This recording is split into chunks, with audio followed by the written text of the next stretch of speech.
Shout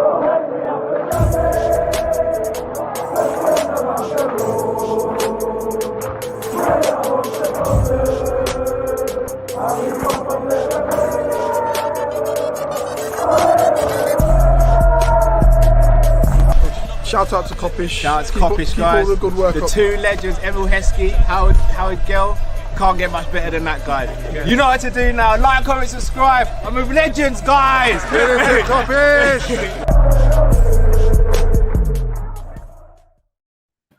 Good evening, lovely people. Hope you're well, and welcome back to another Rival Watch and Kop-ish Kall-in live show. Hope you're all well this evening. Drifty's here with me. Matt will be joining us as soon as possible. Before we get into the rival stuff, a bit of news broke yesterday. Or was it the day before? Was it the day before, Drift? Day before, yeah. Yeah. In the middle of the night, basically.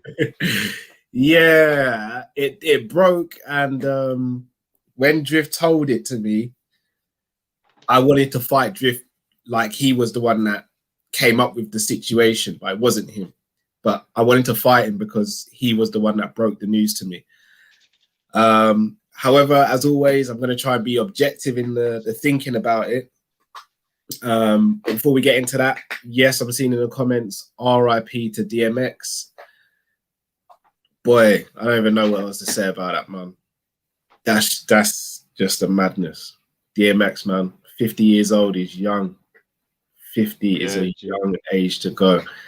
You know, the youngest won't know, man. The youngest won't know. You know what I mean? This is a little bit like when we don't know about Pele and Maradona. And we have that conversation and the oldest are like, you have no idea. Youngest don't know, man. The wave that man created changed hip-hop. Mad. I know he had his demons. He did. And the way he went... doesn't know? Who doesn't? Yeah. It's really sad that the way he went was self-inflicted as well. But, you know... yeah, man, GOAT. You know what I mean? There's not many times. It was DMX, it was Nas, it was Jay-Z. That's the argument I remember. Who are you? You DMX or you Nas or you Jay-Z? That was the argument I was remembering. You know what I mean? So, you know what I mean? What do you want from me? Yeah. Let me know. Yeah, special artist, man. But yes, the news I was alluding to is that Adrian came out and said that he may potentially be getting a new deal. Well, yes, he did, didn't he? Yeah. All right, Drift. I'm gonna. The thing is, I'm gonna try and be objective with my question, even though the question I'm asking is something that if someone asked me, I'd want to, you know, dive through the screen and just choke someone. I'm gonna ask it anyway. If we gave Adrian a 1-year extension for him to be a third choice goalkeeper, is it the worst thing in the world? Well, here's the thing. He's actually got a clause in his contract that makes it easy. We just have to trigger it. I know. I'm just seeing all the comments. I'm seeing some people just saying, Adrian, no. Someone said April Fools is a couple of days ago. Like, Imran said, I told you, Cal, you did, Imran, you did. I didn't want to believe you, but you did. Listen. Shout out to Chris Brack from LFC Day Trippers as well. Here's the thing that bothers me about it. It goes beyond giving him a contract, bro. What it is for me is more, let's just settle. Do you get what I mean? So let's put this into context. I have nothing wrong with Adrian on a personal level. I think he's a cool guy. He's great camaraderie. He's good around the place and whatever. So I don't have a problem with him in that way. And arguably now third choice, I think Klopp's kind of shown that he actually will play Kelleher over him. So arguably third choice. What my problem is the laziness of recruitment or whatever it would be to just stick with him rather than actually going out and improving the team. That's what my issue is. I'm not even going to start batting on about how he's not good enough and all that stuff. Let's just put that all to one side for a minute. I don't like the laziness of the the transfer committee, the club, whichever when you look at it, to just go, yeah, let's just keep him for another year, save us looking for a goalkeeper. Sorry to cut you. Is my background really loud? I can't hear anything. Okay, cool. I'm in the conservatory and it's bucketing down. Right? Oh, now you said it. Yeah, but you can't help it. You know, you can't. No, but the way it sounded like it's gonna actually come through the roof. I'm not. No, you can't help the rain, bro. Missy, innit? All right, Drift. I'm gonna swing it another way then. Arguably, third choice player never really plays. Let's be honest. However, as great as Alisson is, he seems to be quite injury prone. So it's the same argument we have with our centre-back situation. If you're fourth choice, you're never fourth choice because Gomez and Matip always picked up injuries, as we've seen this season. Yeah. So you're effectively second choice. yeah. You're the second choice, basically. You're not fourth, you're second choice. Basically, yeah. It's like that with Alisson because Kelleher's injured right now and has been injured for a little while. I'm going to be real with you. I don't want any inclination that Adrian plays for us again. And I'm speaking about him as a footballer, and I think we have a right to do that here. As a footballer, as a goalkeeper for Liverpool, I do not want to see Adrian play. I just don't. It's not fair. It's not fair, bro. Like, I'm sorry, as selfish as it sounds, I don't deserve that. I don't. Why should I go through that anymore? And and I was just about to say this. Shout out to Timmy who just said this. It's a waste of a foreign spot in the team as well. Like, and again, shout out to Chris Brack and a couple other people who said it. Ben Foster, John Ruddy. I'd rather one of them be third choice than Adrian. Yeah, I get the logic. They're both better goalkeepers, and they both are. They fill up one place in the English quota. Like, again, does it look good in terms of what's the academy as well? Because if we are going to put a foreign goalkeeper as third choice, then are our academy goalkeepers just not that good as well? Then.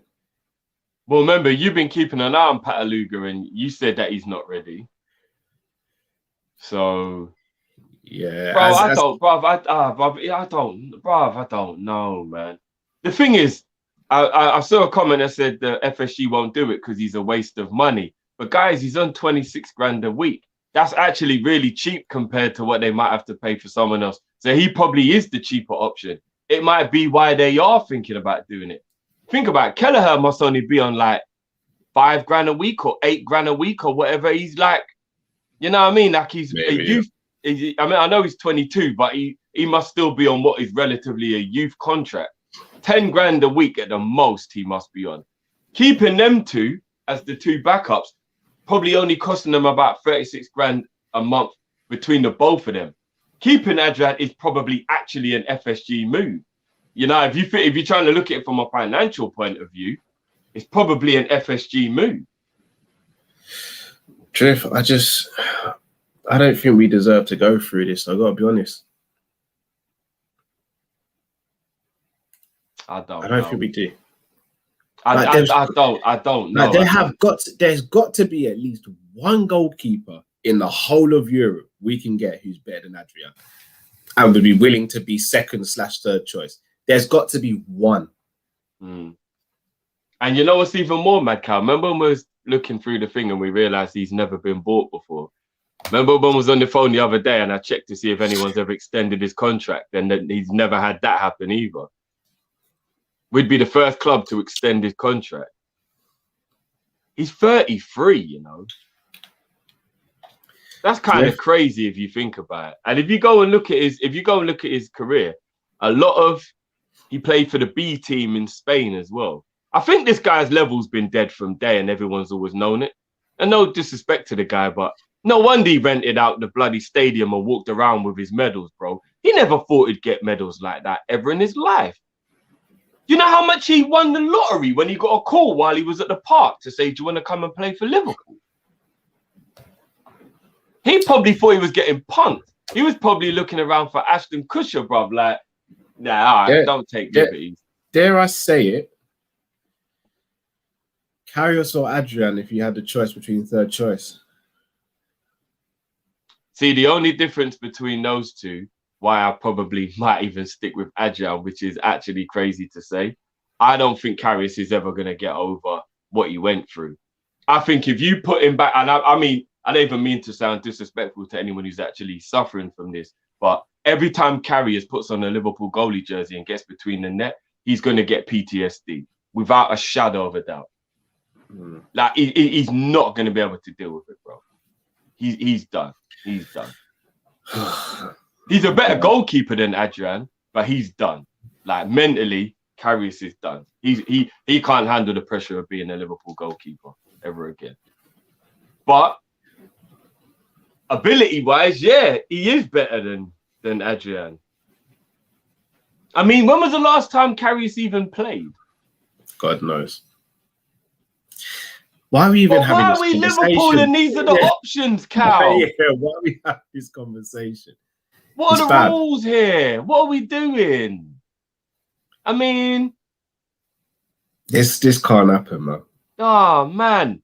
And I'm watching Man United over there with 3 top-quality goalkeepers.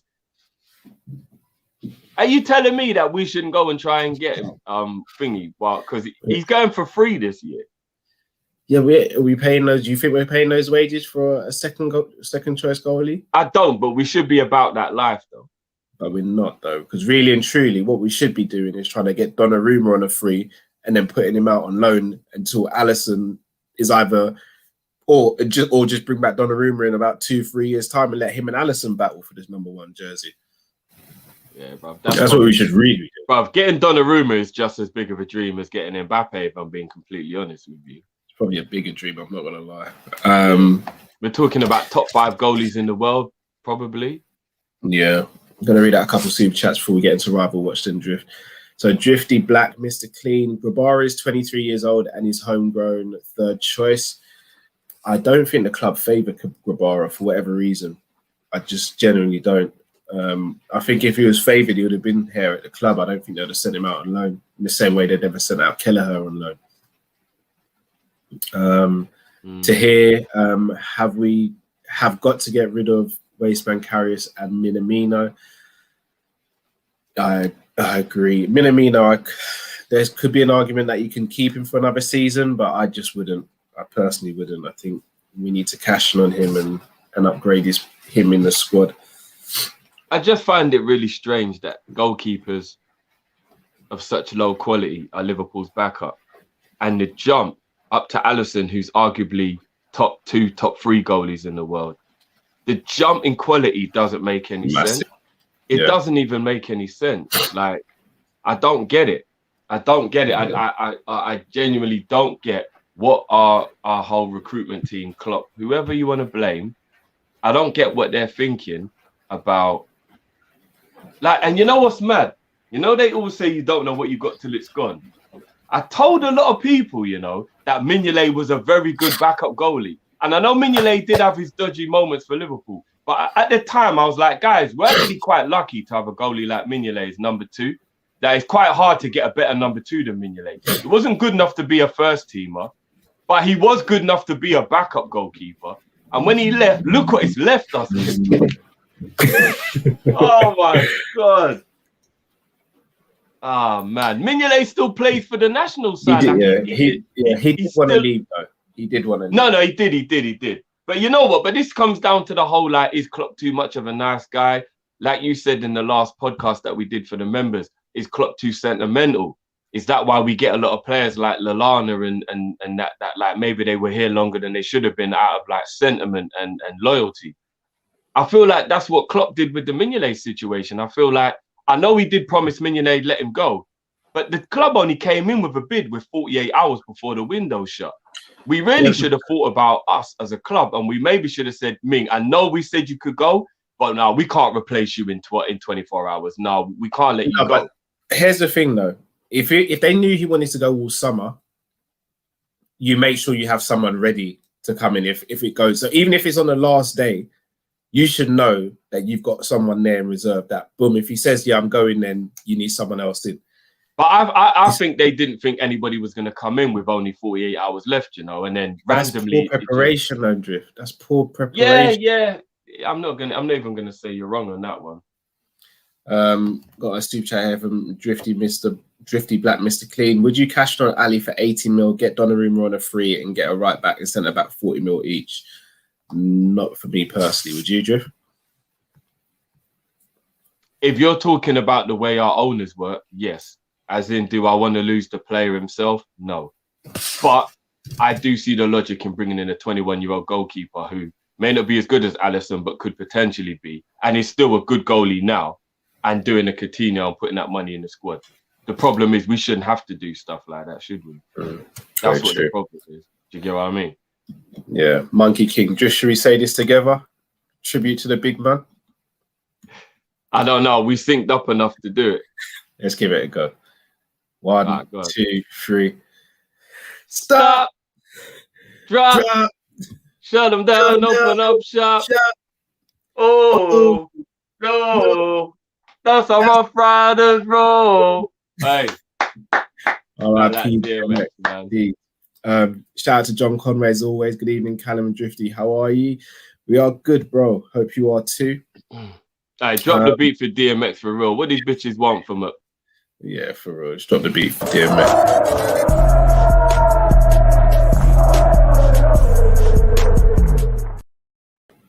It was Brenda, Letitia, Toya, Keisha. Absolute G. About free Kims.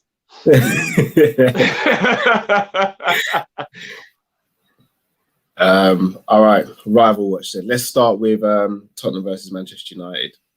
Massive game, massive implications for us as well. This game, depending on what we do. Tottenham are at home. What are we saying? Who do you reckon's winning this, Drift? I put a tweet out the other day, yeah. Man United don't play well, but they win games. And it shows you, that's the beauty of football, innit? That you just can't figure things out. You can't put your finger on it. You have no idea why, what is where, who's what, where's Wally, and all that. But they just keep winning games. They're not playing well. And you know what kind of makes me a little bit worried about Man United? If they can win games when they're crap, if they get it together, there's a problem. Do you get what I mean? A lot of teams are crap and they don't win. Look at Tottenham. Look at Arsenal. But Man United ain't good, but they are winning. So if they can sort themselves out, then they're definitely a problem. Do you know what I mean? If you take your bias out of it, you have to be real. They could become a real problem if they get their recruitment right this summer.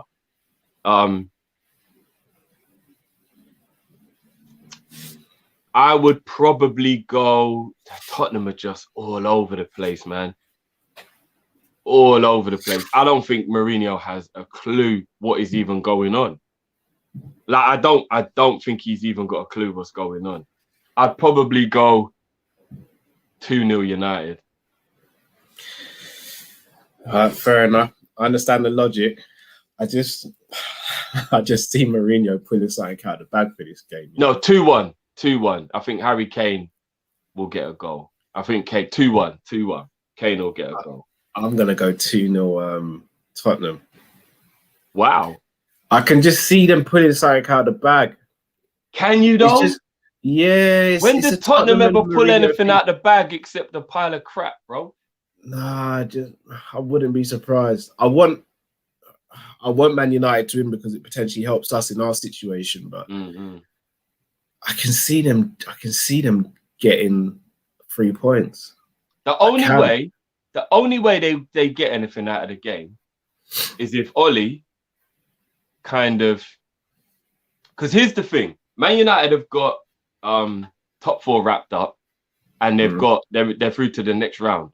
If Ollie's smart, Bruno, Rashford, Maguire, there's a couple man he should rest and keep them ready Do you know what I mean? For a bit later in the season, give them man a rest because he's rinsed them man there. He don't need to worry about the league anymore. I know you got to keep momentum, but he don't need to worry about the league anymore. He could potentially rest a couple of players that does give Tottenham a chance, maybe. He could, because he can effectively give them a week off. He can get Tottenham in the Granada game. He can do a bit of rotation. He can bring in Van der Beek, couple men like that who don't really play very often. Cavani, them man. Give them a break. Give the big hitters a break. Your Brunos, your Rashfords. And then after they get past Granada, then they got Roma most probably, it's looking like. Then that game gets a little bit more meatier. And you know what I mean? And then he can bring the big boys back in. He's not really the type of guy to do that, but he should. He should. Yeah. He's got to rest Rashford. I heard that Rashford is getting injections to kill the pain. He's 22 years old. Are you trying to end this man's career already? Yeah, for real. Matt, Tottenham versus Man United, what are you saying?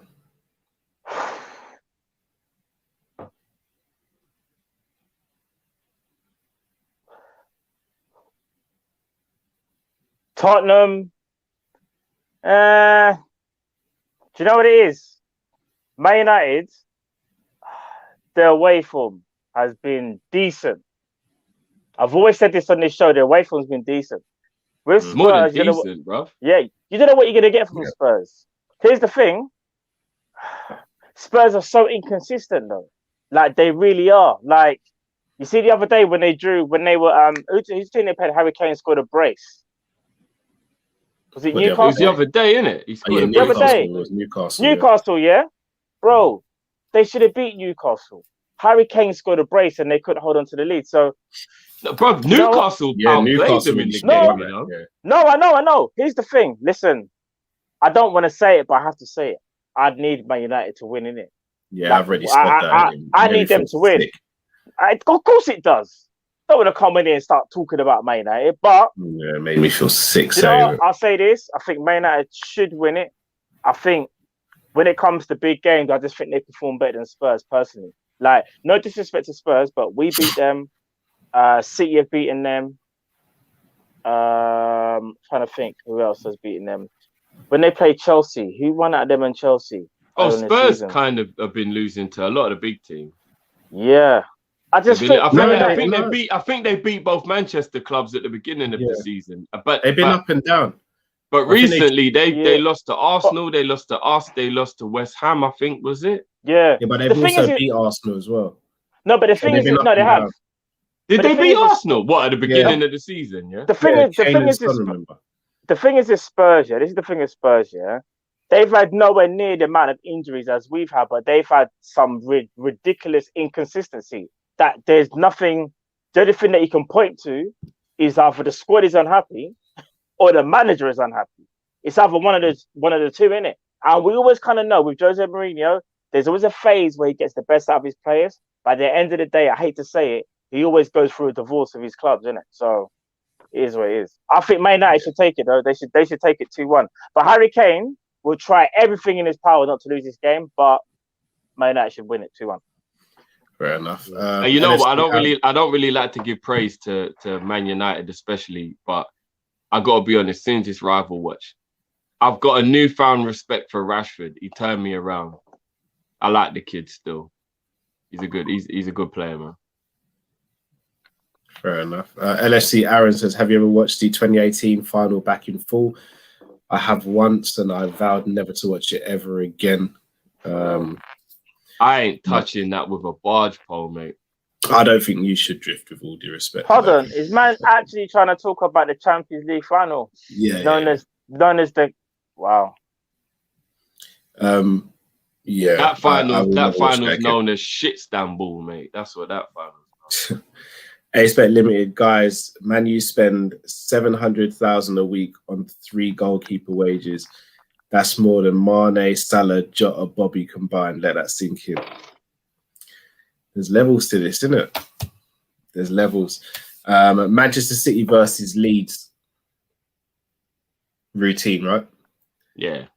Man, I'm going 3-0 City. I love Leeds, but and I'll go 2-0 because they'll probably do a bit of rotation and that to rest players for the Dortmund game. I'm gonna go 2-0. 3-1. I'm gonna go 3-1 City. I think Leeds might score, maybe, but City will still win it kind of comfortably. They'll dominate the game, just that Leeds might get that one chance where they could do something. But I like the way how Leeds play, you know. I just think if they had a bit more, dare I say it, and this is no disrespect, I don't want KG coming for me, yeah.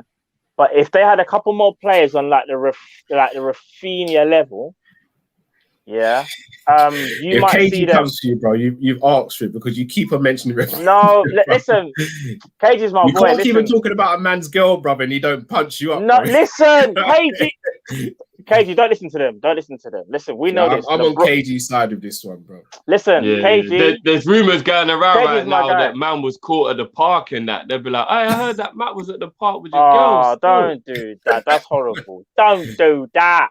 No, all jokes aside, I think Leeds. I love the way Remember they them play, teenager days? I miss them days. I never had the bravery to. bro. Oh, them teenage days. I remember them. What? I heard man's on the swings with that ting, you know, like, yeah, those days. I grew up in Thorn Heath, bro. If you get caught with someone else's ting, bro, you might not see anything else. No, not someone else's. Not someone else's. No, not someone else's. Not someone I ain't else's. like that. Come on. No. Just checking. But no, back to Leeds because we got sides, right? As I said before, I like how they play. They play some sick football. Just that it's a bit of naivety, and with some of their players, you can tell that they've came from the Championship and they're trying to hold their own. Whereas I feel like another year in the Premier League, and they go and get a couple more players, Leeds might be able to do something, and I hope they do because I've liked Leeds from back in the day. Shout out to the man.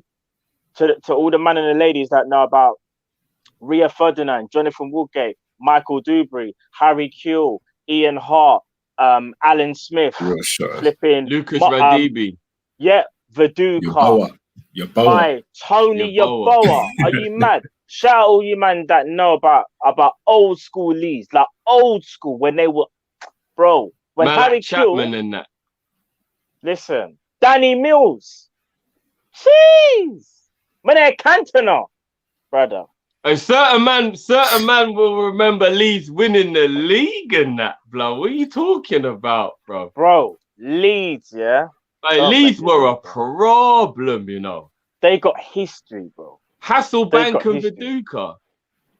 Oh my days, I forgot about Jimmy Floyd. Jimmy Hasselbank Floyd. and Viduka, you know. Bro. The core. Someone said the core. Remember the core? Yeah. Problem. Leeds were moving Ferdinand as well. different. Had Rio as well. Yes, bro. Is it not Alan Smith? Yeah, it was Alan Smith. It's Alan Smith. It's Alan Smith that went to Man United. Yeah. How can we forget? Millie. Oh, brother. James Millie Rock. Are you dumb? Millie, bro. James Millie. Listen. I'll always have a soft spot for Leeds. Yeah, 100%, bro. We're not supposed to, but yeah. Wilcox. Oh yeah, Jason Wilcox. Yeah. We said Lucas Radaby still. Bad man. Couple super chats. So LFC Aaron signed one player this summer, Aguero or Suarez. Matt. Aguero. Same here. Drifty Black Mr. Clean. I just found out that VVD has Chinese ancestry. Fair enough. You learn something new every day. Do you know who I think looks like he's got Chinese ancestry? Reece James. Reece James looks a little bit like he's got Chinese ancestry. I don't know. Hey, Reece James. You think so? Yeah, he does. Even his complexion. Yeah, he does look a little bit like, yeah. Kall-in Abraham, lads, completely off topic, but do you guys think that James Ward-Prowse is underrated? We have to realise he's the only thing keeping Southampton up. Ward-Prowse, quality footballer. He is, quality. But I don't want to be disrespectful to the other Southampton players to say that he's the only reason. Like Danny Ings has played a very big part. So is Che Adams, and it's out of them three. Remember when we done a couple of previews, guys, regarding Southampton, and I brought up the stats. It's always them three that are the key problem. Or they're, the people that always get involved in the game. Danny Ings, Che Adams, and Ward-Prowse. Those are the three key players. So it's not just one person in it. It's not just one. By the way, Lacazette, man, them want to know how you missed that chance last night. Oh, swear down. They want to know. Yeah. Boy, do you know what? All I can say is like, boy, when you lose your hair, you start losing your powers, fam. One of them things, isn't it? One of them things. But I'll speak to Uber, see if I can get the plug and that.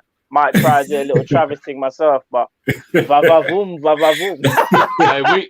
What are you saying? That's why I lost all my speed, yeah? Bro, I'm telling you this. Then again, I don't even know. When I saw that chance from Lacazette and he missed it, I was like, wow. Man was put clean through. Clean. And here's the thing. What? That was an example of you had too much time. If you actually want to see an actual example of you had too much time, that was it. Because here's what I was going to say.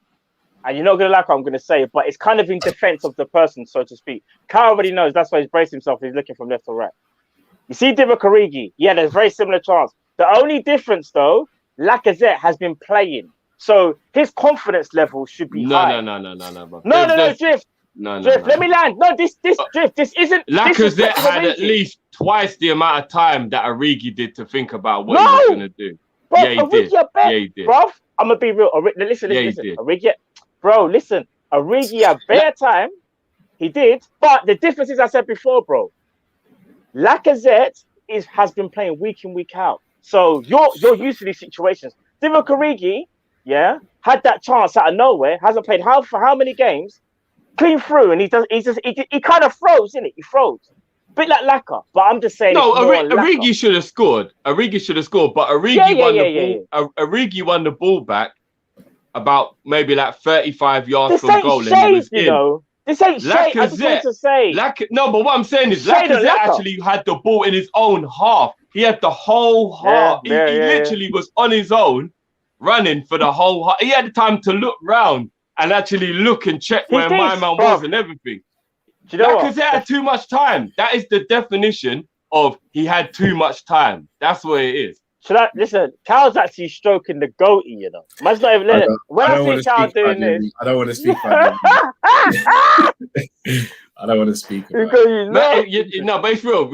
Every time I hear Origi spoke about in the negative, I just stroke Lucille. I'm like, yeah, you might have to. You just get angry. Man said, I'm here to defend. Like, I was trying to point out, it's bad on Laka more so because you're playing week in, week out. Laka's had one of his best seasons for Arsenal in a little while, to the point where he's been their true number 9, so to speak, this season. He has. Before we move on, just quickly, Cal, Origi or Lacazette? Allow me, bro. I said nothing on purpose. I'm just asking you a quick question, bro. Origi or Lacazette? Yeah, what are you saying, Cal? I don't want to answer. No, just answer, innit? No, I don't. Enough said. Let's move on. Bad mind. Let's move on. What are you saying, Carl? I didn't even say nothing. See what I mean? Bad mind. Let's move on. Bad man. You would have rather have a Liverpool? Yeah.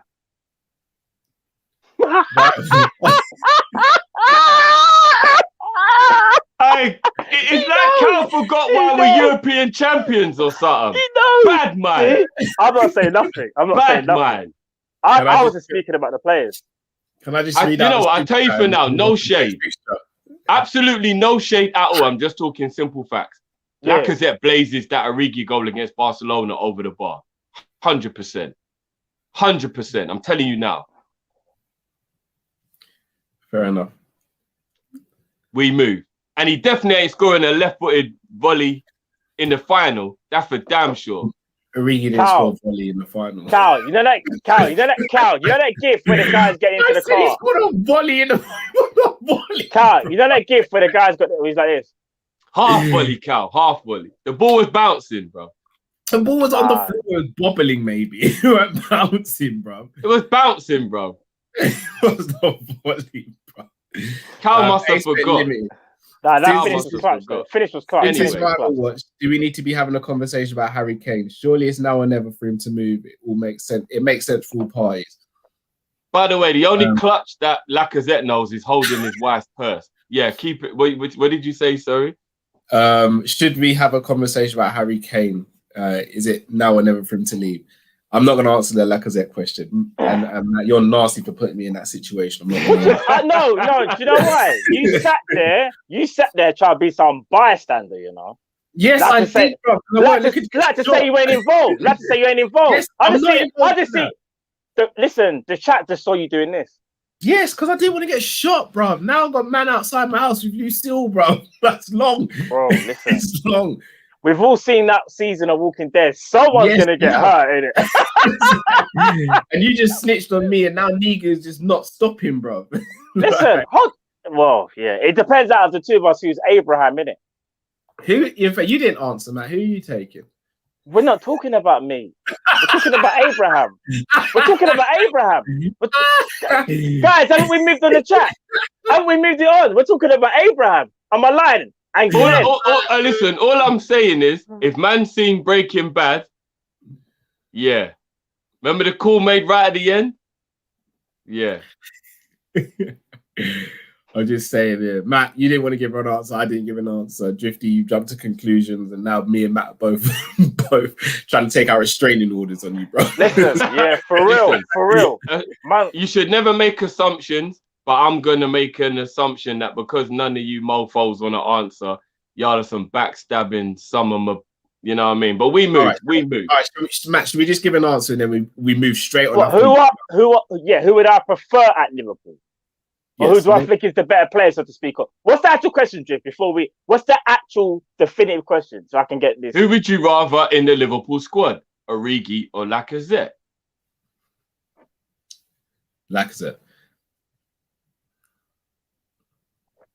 You know what? We can discuss this, if you want, Carl. No. You sure? But just give your answer, Matt. Stop trying. Pause. Let's think about what Cal said, people. Let's think about what he said. You know why? I'm saying Origi. So, Cal, you're on your own. You're on your own. That's cool. That's absolutely fine. I'm by myself. No, I'm joking. Listen. All side. When you look at their careers, Lacazette. It hurts me to say it, but Lacazette. Oh, shut up. Let's move on, man. It's Lacazette, unfortunately. It doesn't hurt you at all, you backstabbing mother. What do you mean? No. Lacazette don't even know what European finals are. You lot are. But anyway, we move. Can we go? What's the next game? Drifty Black Mr. Clean said, if I want a lawyer or manager, Drifty is my guy, bro. Gangan Deep says, hi lads, linked with Buendia from Norwich, shake my head. I'll be honest, Buendia is a top quality player, you know. No, you know what? He's a top quality creator. Yeah, that's what I was gonna say. And also, I don't think he fits us, but it's not good. It's not the level we need to be reaching for, though, is it? This is what I was gonna say as well. Extremely creative, though. He is. So maybe him in a more established team with better players could do a madness potentially. That's all I'm saying. I'm not saying he's my first choice, though. All right, next fixture: Crystal Palace, Chelsea. Quick score predictions, guys. 2-0 Chelsea. Chelsea 2-1. 2-1. And I predict Palace... Werner to score in this game. Saddam, I think there's only so many times you can miss before you score. I think he's going to get one. Unless you're Timo. Timo, you know. He's just proven me so much that he's overrated. I don't think he's a crap player. I just think he was overrated. I just so that is though. For some reason he's got a decent amount of assists in the league, and I think he's got about 6. Is it 6? I think it is, or maybe that's all comps. I was quite surprised with the assists though. Again, yeah, but a lot of his assists are because he bottles it, not because he's actually good. The last one he definitely bottled it when he literally just he treats the ball like a hot potato, bro. Listen, I might be real. Timo Werner actually looks so. Or a bowling ball. He just looks very one-dimensional. He just looks one-dimensional. Like he's got no. Like his football intelligence is actually kind of not bad, but it's worse than what I thought it was. I thought it was better than that. I don't know, man. I just thought Timo Werner was better than what he's showing. Let's be honest. I'm not gonna start acting like Timo Werner's some waste man or anything, but he kind of is one of those players where take away the pace and he ain't really saying much. Bro, you do get the odd player where if you take away their pace, they're not really saying much. I think Werner's one of those guys. I'll say take away the pace, and there's nothing left. Yeah, there's nothing left. It's There's like a nothing Theo there. Walcott situation. You take away the pace, and there's not really much there. There's innit? nothing. Like, There's nothing there. You know. Dare I say, from what I've seen so far of him in the league, Yeah. Theo Walcott is a better finisher than Werner. I was gonna say the yeah, same I'm not even thing. gonna lie. I think you've got a Yeah. point. I actually Cool. think you've got a point. Still. I don't Yeah, want to we- trigger anyone, and I don't want to get into that debate. N1 the Kid says, "Big up yourselves, been hooked on your content all through lockdown. Thank you very much for that." Big up, bro. Big up, man. Big up, that. Thank man. you, my bro. Appreciate it. Drifty Man. back, Mr. Clean says, "Imagine they get rid of Mo and get the Us or Emi Buendia." Look, you guys know how much I love Dembele. I don't want him anywhere near our club. Swear down. No, bruv, what? For him to get injured in the first half an Hear me hour out, of a hear me training out. session? Hear me out. Apparently, he's over his injuries, Cal. I was gonna say, Cal, I've been watching Barca this season. He's come back into their squad. He's given him a little bit of more. Well, he's given him some serious impetus. Wasteful as hell as well. No, but hear me out, though. Hear me out. He's been out for a long time. Yeah. If he can stay fit till the end of the season, would you not even think about maybe that's something we should look at? And I'll tell you why. He's got a year left on his contract. Only so as he's a gonna backup, Matt. So Only if as a they've done, but you see, this of is the course. level we're supposed to Of be at. course. We're supposed to keep Mo, keep Mane, and we're So supposed to saying, go, all right, yeah. we'll bring Dembele as backup. That's what we're meant to But do. again, we're basing that on if he can stay fit. Because let's be real. Let's say, for example, You Konate. mean like Ox was in the last year of his contract when we bought him as well, yeah? No, but I think Ox is No, a but bit Ox's different, injury was because very Ox- innocuous, Cal. That was a Ex- very innocuous. Was he injury. injury prone when we got him, yes or no? I would say He was, I would but say he And had an his- injury-free season until that But very at innocuous Liverpool, injury. yeah, No, at no, but- Liverpool, he was fine until, as Jeff said, well, with the challenge with was it Kolarov? I think it was. I think so, yeah. Yeah. That was such an innocuous injury. Yeah, It was and that just set him back from that And how moment. old was Ox when you purchased him? About 24, right? Yeah, about 20. Yeah, about Yeah, 24. yeah. Dembele's what, 22 maybe?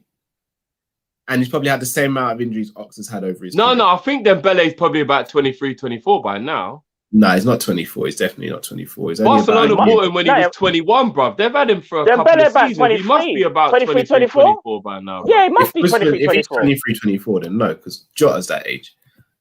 Yeah, I think No. they're about the same age, bro. No, I hear that. Carl, what I'm saying is, yeah, if we was to He's even look at 23. him, Oh, hell. He's going to be 24 in a month. listen, Oh, hell but listen to what I'm saying. It's one Bro, of do you those know how where- young 24 is? Fucking bro, it's one No, of those where he's you body. look at. No, but you look at him and go, he's such a talent. If he can prove that he can stay fit, yeah, there's hope for him. And it's a gamble that you think, should we take it? If we can get it for a decent price, Cal. If I said to you, he's okay, Dembele stays fit till the end of the season, and Liverpool are looking to purchase him for 35 million because he's got a year left. 35, or let's say 30. Cut price deal, yeah? 30 mil. I'll take Dembele for 30 as a backup. Would you take him for 30 as a backup? I know I would. I'll take the gamble. I would take the calculated gamble. It could backfire. And we might go, worst signing ever. Or it's going to be... If we were Chelsea, Man City or Man United, yes, 30 million's calm. You can write that off. We can't even write off the Minamino mistake, guys. And you want to spend 30 million on Dembele. Yeah, but we're not talking about Minamino. We're talking about... No, I'm talking about the price. 7 mil for Minamino we paid. And we can't even write that off. Listen, I'm talking about the new investment we got from your bread. Guys, we had to spend 500k on Ben Davies, and rumor has it we only bought him so we could give him his ACL to Van Dijk. That seems why we brought him in. That seems to be the only feasible reason, because the guy ain't touched the training pitch and he ain't touched the pitch. That's harsh. We had to go and get a loan fee for Minamino to pay for the loan fee for Kabak. And you guys are telling me we can take a calculated risk for 30 million. No, you're right. You're right. Drift. I don't know what you said to Carl since I haven't been on air, but Carl, you changed. You changed. If you asked me this a year ago, yeah, I'm all for it. But come on, man. Your brethren, LeBron, yeah, gave us some money. What his piece? No, he didn't. Redbird Capital, whatever you want. FSG Capital, Redbird, Bluebird. LeBron signed a deal so that when Liverpool make more money, he makes more money. That's what he did. Do you know what? No. What LeBron did was him, Maverick Carter, and the rest of the people, they were like, listen, we want to make some more money. But at the same time, they might have to put a little bit of more money in there. Remember, the more money you put in, the bigger the pie in it. That's what I'm saying. On. How am I the one trying to deter you guys from Dembele? I don't know. No, what you just said. I'm going to be ultra realistic. Then I agree with you. Yeah, it is a waste of money when we don't have any money. If we're being ultra realistic, all right. All jokes aside, yeah, if we're being ultra realistic about Liverpool, this is all jokes, yeah. Bro, we should never even really bring up Haaland, Mbappe, Harry Kane, Neto, none of them. Let's be real. No, I'm gonna be honest. No, Cal. It should literally be then. We only talk about Paxton Dakar. This is no disrespect by them, and I'm calling his name. Paxton Dakar, Buendia, Cantwell. Let me think. Where's the Liverpool shop? I don't even know. They might think Coutinho. They might think, oh, Coutinho, we can't get him. Let's go and get a Lanzini. If you're gonna talk about realism, no, because the difference the difference between Dembele and those players is Dembele would be on stupidly high wages and comes with a reputation of picking up hamstring injuries and other muscle injuries. In a Klopp team, he will not survive a season. Let me ask you this. I know it's just reported. If we are interested in Konate, who has one of the worst injury records in the last, say, 2 years, I think it's not that far off to think Liverpool will at least sniff my man if he doesn't sign a new deal. Bro, I think in my opinion, I think a lot of clubs will look at Dembele, in my opinion, if he doesn't sign that new deal. I'm just saying. Right. And I feel like we shouldn't. But here's the difference between Konate and Dembele. Konate's had one bad injury in his career. Yeah, but that one bad injury is so bad that it's affected him for so long and it's caused other issues. Exactly. It makes you worry, doesn't it? No, of course it does. But then we all sat there and went, is it a gamble that we should take, though? Like, would you take that gamble if you know? If there's other options, no, I wouldn't. The thing is, with Dembele, yeah, I'm not saying he should be first choice or whatever. I'm just saying, if he's available, and we've done our due diligence as we normally do, yeah, that's something I think we should at least explore. Whether we get him or not, I don't know. But imagine if he was to go to, say, a Man United or Man City and he bads it up there. We're always going to look back with that resentment of, see what I'm saying? We should have just went for him because we were too concerned. I won't. Okay, fair enough. Because he could go there and he could not play for a whole season and they can afford to do that. We can't. I hear that, but we have such little room for error in our transfers. It's unreal. Yeah, no, it's pathetic. I agree. We do that. We do. When you're on your face and you go in the shop and you've got to think about what you're gonna do. Are you gonna buy this or are you gonna buy that? That's Liverpool. Enough man just go in and pick up both. We're like, which one? And and it's true. It's so true. Couple other super chats. Shout out to Kadir. He said Dakar is like Thanos. He's inevitable. Laughing faces. Gangan Deep says, what is it with us looking to bring injury-prone players? History of it, all for the good deal. For what they can do. Best ability is availability. Couldn't have said it any better myself. The Genie haters. West Ham versus Leicester. Oi, you know what? Lingard brace 2-1 West Ham. Jesse Lingard. I don't know if it's Jesse Lingard or Jesse from Breaking Bad. Man's moving mad out here, bro. He is still. Do you know what? Jesse Lingard was balling out, and I saw his assist the other day as well. Like, and he saw his goal the other day. I was like, it's a finish still. This is Lingard. Oh, you see Lingard? Boy, he's on something right now. I'll tell you that. West Ham might beat them, you know. I think they will. I think just right. I'm gonna say 2-1 West Ham. I'm going 2-0 West Ham, but we need a Leicester win, really. You know what's kind of crazy? Or a draw. You know, we're looking for omens and that. Remember when Everton got 4th and we finished 5th? Do you remember who was the manager? Moyes. Do you remember what we did that year? Won the Champions League. If we didn't just get moved to and bent over by Real Madrid, I think the omens might be in the air. I was just about to say the difference in the omen there as well is we never lost the first tie in the knockout stage. Yeah. Although we were at home to Juve, not away, but yeah, you're right. Drifty Black, Mr. Clean says 150 mil, Aouar for 60 mil, Neto 50 mil, collect a car for 40 mil. That's not even realistic. Yeah, I don't think all three of those players, players, but Neto will cost you more, but Aouar might cost you less. Not, guys. When was the last time? In fact, I could tell you right now. Not. No, because you know what it is? Because you made me think about, like, obviously, this is the thing as well. When you're a Liverpool fan, do you know how depressing it is to always, when someone says to you that word realism, you know, that word realism hits home, innit? No, it does. It hits home. You know, it does. Bruv, you lot can't see on the camera, but you see deep down, yeah? I've got the inside of "Hello, darkness, my friend." You wanna know why? The last time we done something and we looked like we were about that life was the 18-19 window. Yeah, when we had the investment from Coutinho. Yeah, we had the random splurge. Yeah, when we went and got Alisson, Shaqiri, Fabinho, and who's the last one? Was it Naby Keita? Was it that one? Was it Naby? That summer was like a broke person getting a credit card and just going ham and then still paying it off. Not even that. The broke person finding, like, I don't even know, so 10 grand just lying there, like outside your door, and you're like, what? Let me look around and see. Take that money and try. I just saw this comment. Liverpool, we have rights home.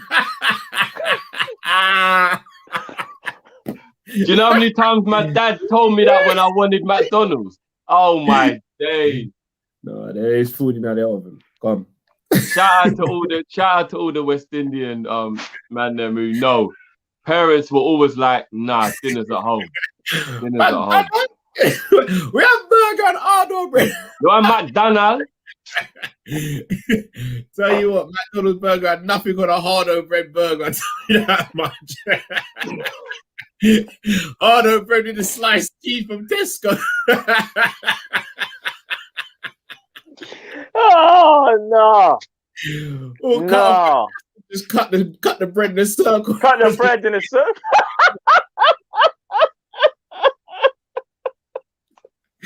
Right, those when you got harder bread on, you're gonna be mad. I swear down. Harder bread, yeah. If you're brought up from everything, if you're brought up from some Caribbean heritage, your harder bread was everything to you.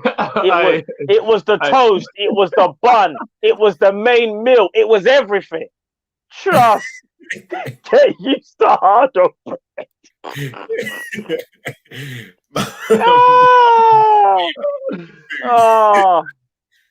Oh man.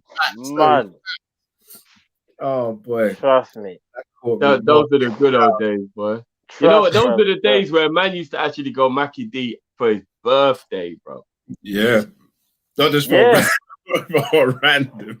His birthday, you know.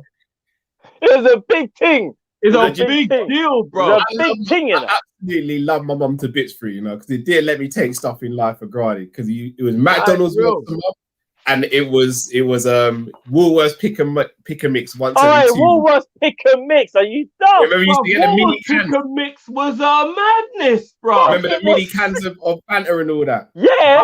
Come on now. Pick and mix. Hey, bruv, you know you could always tell the ballers when you were at cinema with man. To the man who actually went and bought stuff in the cinema. Yeah. That's how you could tell the ballers. 100. That's how you could tell the ballers. 100. All I'm saying, you see when me and the missus went to the cinema before lockdown, let's just say she always brought a big handbag in it. and Apple always used to get to the cinema. Bro, I'm not gonna lie. Man bought the racks at the backpack. You know them ones there, bro. Apple juice always going to the cinema. Come on now. You lot don't even know. I'm raggo, you know. I just bring it in the bag. What, you going to tell me I can't go to the supermarket and buy shopping before I come cinema? Get out of my way, man. Get out of my way. Dinesh said 2005 had Carragher, Gerrard in the team. Yeah, Drift, you should never do that. that omen. I'm not gonna lie, you open a can of worms there. 50 Black Mr. Clean says, which player sells? How much should FSG give? We need to sell players who are on the fringe and aren't getting back in. And FSG, in my opinion, should give us at least 100 mil with 4 player sales. Yeah, definitely 100. Micah says, big up, bro. Thoughts on Chelsea signing Hakimi, Donnarumma, and the Ling this season? What is that? That's not a What, Lingard? I don't know. Who's the Ling? Who's Ling? I don't know. But Hakimi and Donnarumma to Chelsea is a madness. Yeah. I hope that doesn't happen, but it is. And if that don't happen, Haaland will win it. Like, Chelsea's gonna move mad. There's nothing we can do about it. Hold on. So let's cut you guys. I'm seeing some movement on Konate, you know. Well on tight. Hold on. What you mean? Is there news coming out? You know, I can't really get happy about him though because of his injuries. You know, I can't. You know, Let's quickly do Sheffield United Arsenal and then open the phone yeah. line. And open the phone. We'll talk about that later. Actually, yeah. Go Sheffield United Arsenal. Then I mean, we spanked Arsenal last week. They had a disappointing draw to Slavia. No. Arsenal will move to Sheffield United. Yeah, 3-0 Arsenal. 3-0. Arsenal beat Sheffield United. They're gonna take out all their regression on Sheffield United. All jokes aside, they'll battle Sheffield United. My gold brick ain't doing nothing. And hold on, if I'm not mistaken, and I don't even want to bring it up, but has Ryan Brewster scored a Premier League goal? He's not scored. Oh, Ryan!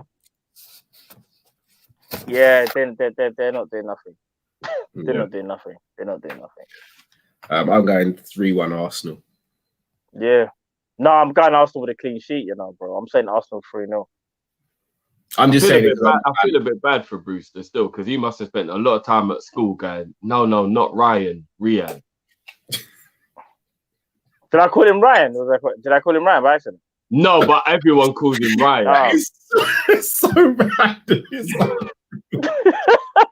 Right now, this is gonna sound not even random. He's hungry though. He's not eating, fam. You know when you can just tell when a man's not eating, fam. That is Ryan, bruv. He ain't doing nothing. No, he's not. What's even worse is they're not even starting him. He's coming off the bench. It's peak. Erling Haaland, LOL, love bros, Arteta out. You must be an Arsenal fan. I want Arteta in. All right, guys, we've opened up the phone lines. So as always, what we're going to do, you guys will have 2 minutes to say your comment and ask your question. Me, Matt, and Drifty this week will have 1 minute to answer. And this week, when this happens, this is when your time is up. Ryan Brewster went the This is what's going to come up now when your time is up. Okay, people? Damn! All right, people. All right, Carl, you saying a shot? I'm lining it up right now, you know, as we speak. Yes, sir. When your 2 minutes are up, if you're going over your 2 minutes, this is what you're going to see.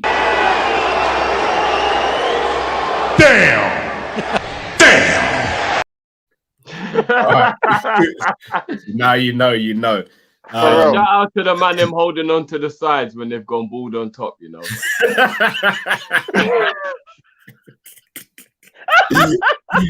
That's a commitment.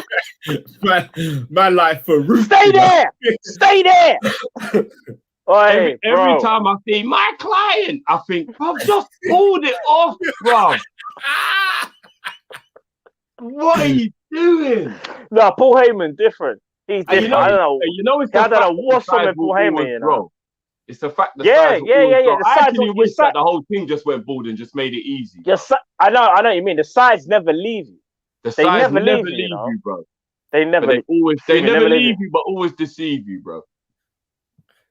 ABM says, love you guys, man. Keep up the good work. Legends, love you guys too. All right, let's get into it now then. Oh, this should be fun. Way! Man, yes, put Mr. Kiss my teeth, you know.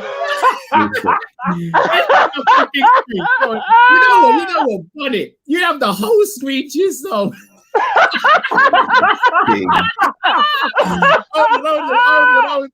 Hold on. This is us right now, you man. Kopish, this is us right now. Lee, stay there.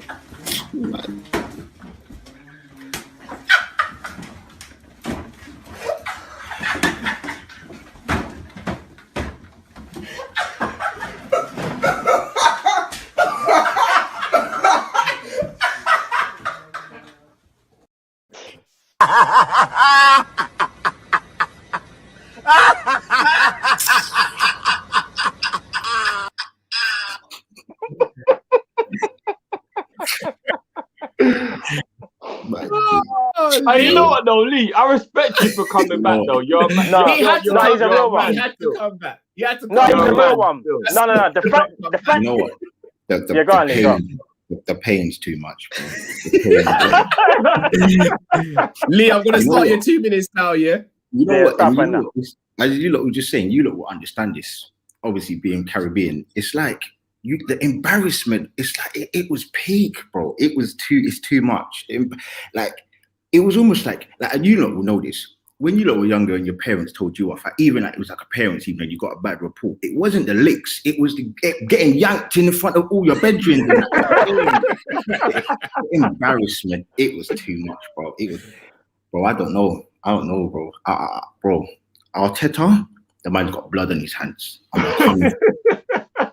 Bro, it's too much. Mad, isn't it? It's mad. Listen, I don't know, right? Like Arsenal, I'm not even joking. I actually think Arsenal are finished now, you know. I think the enjoyment I had out of you lot losing to Real Madrid, I now know that Arsenal are robbed that club, because that's what I'm doing now. I'm thinking about other teams beating Liverpool because we can smack.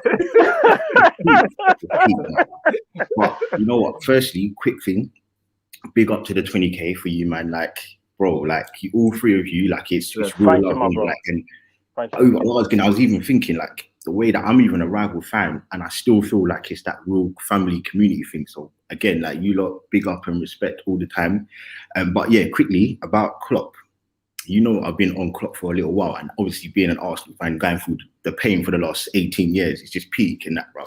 So I'm gonna be real with you. It's like, do you not think you've been you don't think you've been giving Klopp too much kind of like leeway and leverage? Because I'm looking at it and I'm like, obviously it reminds me of the Wenger situation, because it's a thing where this season a lot of the downfall has been on him, in my opinion, whether it's the injuries, the tactics, the formations, the Mane being sort of like being injured and all this stuff and not playing well. It's not looking good, and I feel like Klopp has been getting away with it. And why I compare it to the Wenger thing is because Wenger was very stubborn, and he didn't really want to kind of give up his roles and give up his kind of like ways of doing things. But I don't know. I think that Klopp, he does have to take a lot of the blame for this season, man. And all of the tactics, like even putting Naby in, and like it's weird. Yeah. Man. And I'll be real with you, innit? And I'm going to leave it here, innit? I like Liverpool. I ain't a hater. I like Klopp as well, innit? But I just look at it and I'm like, does the guy need to stop getting away with the black murder, basically, because he's got a lot of credit in the bank?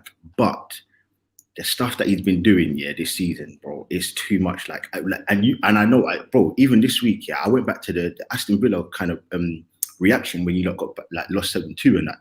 And Matt said something really good, innit? And he wasn't even angry about the result. He was more angry that Liverpool weren't playing well and Aston Villa were just basically just playing so well against Liverpool. So it was quite weird. It was Drifty was just angry because he was, bro, Drifty, bro. Oi, Lee. Damn.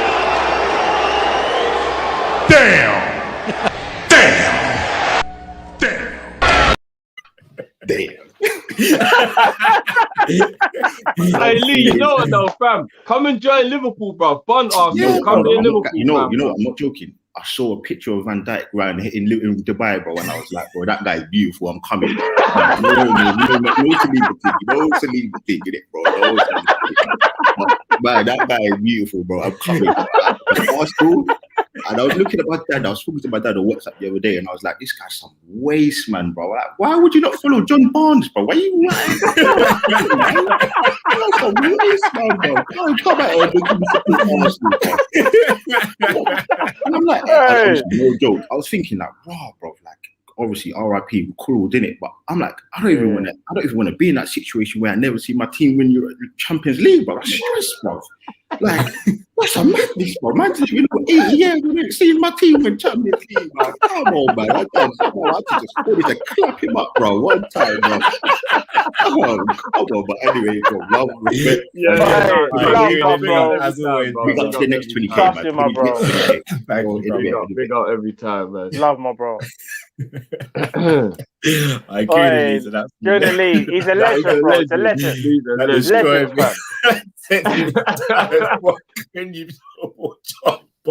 He's a legend. I don't care. Good Oh man. I'm not even gonna lie. Certain time, I do actually love that blessing. Still, I'm like, I'm so glad my pops made me watch Barnsley. I'm just glad, man. Yeah. I just am. It's just fun. It's real. Because you know what? If I was about 5 years younger, it probably would have been Ian Wright. That honestly, it probably would have been Ian Wright. I probably would be an Arsenal fan. It's real. Yeah. All right then, guys. So Matt, you go first. Has Klopp been getting away with murder? Your time starts now. Don't let me hit the Farouk on you, bro. All right, I'll say this. We love Klopp. He's a legend. He's won the Champions League, won the Premier League. However, even sometimes I feel like I've gone a bit too easy on him. You see, there's certain times when he's done the whole two midfielders at centre back. Should we really have just gone? Should he really have just played the centre backs that were just there at the club? Whether that was Reece Williams and Nat Phillips, things like that. The Jota situation. Should he have played him? I was mad, but at the same time, I was like, it's Jurgen. I believe in him. He knows what he's doing. I love Jurgen. For me, this season, I think this has been the biggest learning curve he's had since he's been at Liverpool. And I think these are the mistakes I don't think he will make again. And one last thing, you're not going to hear no Farouk timer from me because I know my time is up. So, peace. You are lucky. What you man even looking at time? I had my thumb on the trigger. I know you did. Do you know what I knew? I saw you look a little bit tense. Like, I'm gonna get him. I'm gonna get him. Drift. Same question to you. Your minute starts now. I think I've given Klopp a lot of smoke this season. I don't think I've let Klopp get away with anything. It's never been Klopp's crap, Klopp out, none of that. But you know what? He's been in the type of form that would have had him sacked at other clubs. And you can't deny the fact that he has made a lot of mistakes this season. He's also been through a lot, though. Yeah. We move, man. We move. Klopp's given me the best time of my life. He's given me the best time of my life. I'm angry he's made some of the mistakes he's made. I mean, he played Naby against Real Madrid away from home. I don't know what the hell that was all about. But you know what? He deserves it. He deserves. Certain men actually do deserve to be given a little bit more of a leeway, and Klopp's one of those. So we move. Ooh, yeah. No. He's good. I woke up way before my alarm, man. Way before. My alarm. I'm gonna start a minute for myself as well. You might even cheat before my shower and everything. No. But you man are eating into my time still. Just saying. I need to get my timer still so I can time you. Go on. No, Klopp for me is like Mane this season. Bad season, do not want to get rid. Like that's as simple as I can put it. They both had terrible seasons. Klopp has had a bad season this season. No getting away from it. Been unlucky, but has also had a bad season. But I'm more than happy to give him another chance. Like he's done everything asked of him since he's been at the club. Champions League, League Cup, League trophy. Like he's got to get more time. That's me done. Time to spare, baby. Time to spare. All right, let's bring in our next caller. Stephen, welcome to the show, bro. Well, guys, how are you? Not too bad, bro. How Not you too doing? bad, man. Good, bro. All right, Stephen, gonna start your 2 minutes now, yeah? Yeah, this is not a Liverpool question. This is it's going to be based on two of our rivals, City and Man United, and it goes back to 1999 and to now. Where there's a risk here that City could win the quadruple, right? But what I've been thinking to myself, I told my dad this question. He kind of, well, it's kind of a you think on this. Would you rather take a quadruple Man City over a Man United treble 1999 team? Would you just have that over the amount of giving out the United fans and giving us the Liverpool fans the treble win season? Would you have the quadruple, or what would you have? Okay, we'll answer that. Have you got any other questions, bro? You still got some time here. Yeah. I just like. I haven't been on here for a long time because I've been busy with my work and stuff. But what I'm saying is, we'll see with the Spurs game tomorrow. What I see, a lot of people have been saying top four's been done, but I'm giving them one more chance tomorrow. If they don't do it tomorrow, then top four is gone for me. I don't know about you, but there's certain, if they don't turn up, because there's no excuses for our leaders to turn up tomorrow. We don't have Henderson, there's no excuse. We don't have Van Dijk there's no excuse. These players have to show up tomorrow if we want to get top four. They're focusing on Madrid here. No, we have to focus on this top game tomorrow. If we do not win, that top four is gone. So get up, just get up for the game tomorrow. You know what I mean? Or I've had it with them. I'm telling you. Agree. Well, Stephen, as always, we're going to answer these questions now. We obviously love the stuff that you do for us with the review. See you popping up on some other channels as well. Like, I think, where were you on? Oh, is it Ryan LFC? Been on the Football Terrace. Keep up the great work, man. Oh, right, definitely. You're doing your thing, bro. I'll be on a few more channels. I'll be on a few more channels as well, so look out for that. We'll do, definitely, brother. Nice one, bro. All right, take it easy, man. Bye. Take care. All right, we'll answer those questions now. So, Matt, I started with you first. So, Drift, I'll start with you first. Yeah. Would you rather City win the quadruple or stick with just having Manchester United fans gloat about the treble from 99? Your time starts now. This one's for Drifty first, Matt. Oh, sorry. I thought you said Matt. Sorry, my bad. Me, bruv. Me.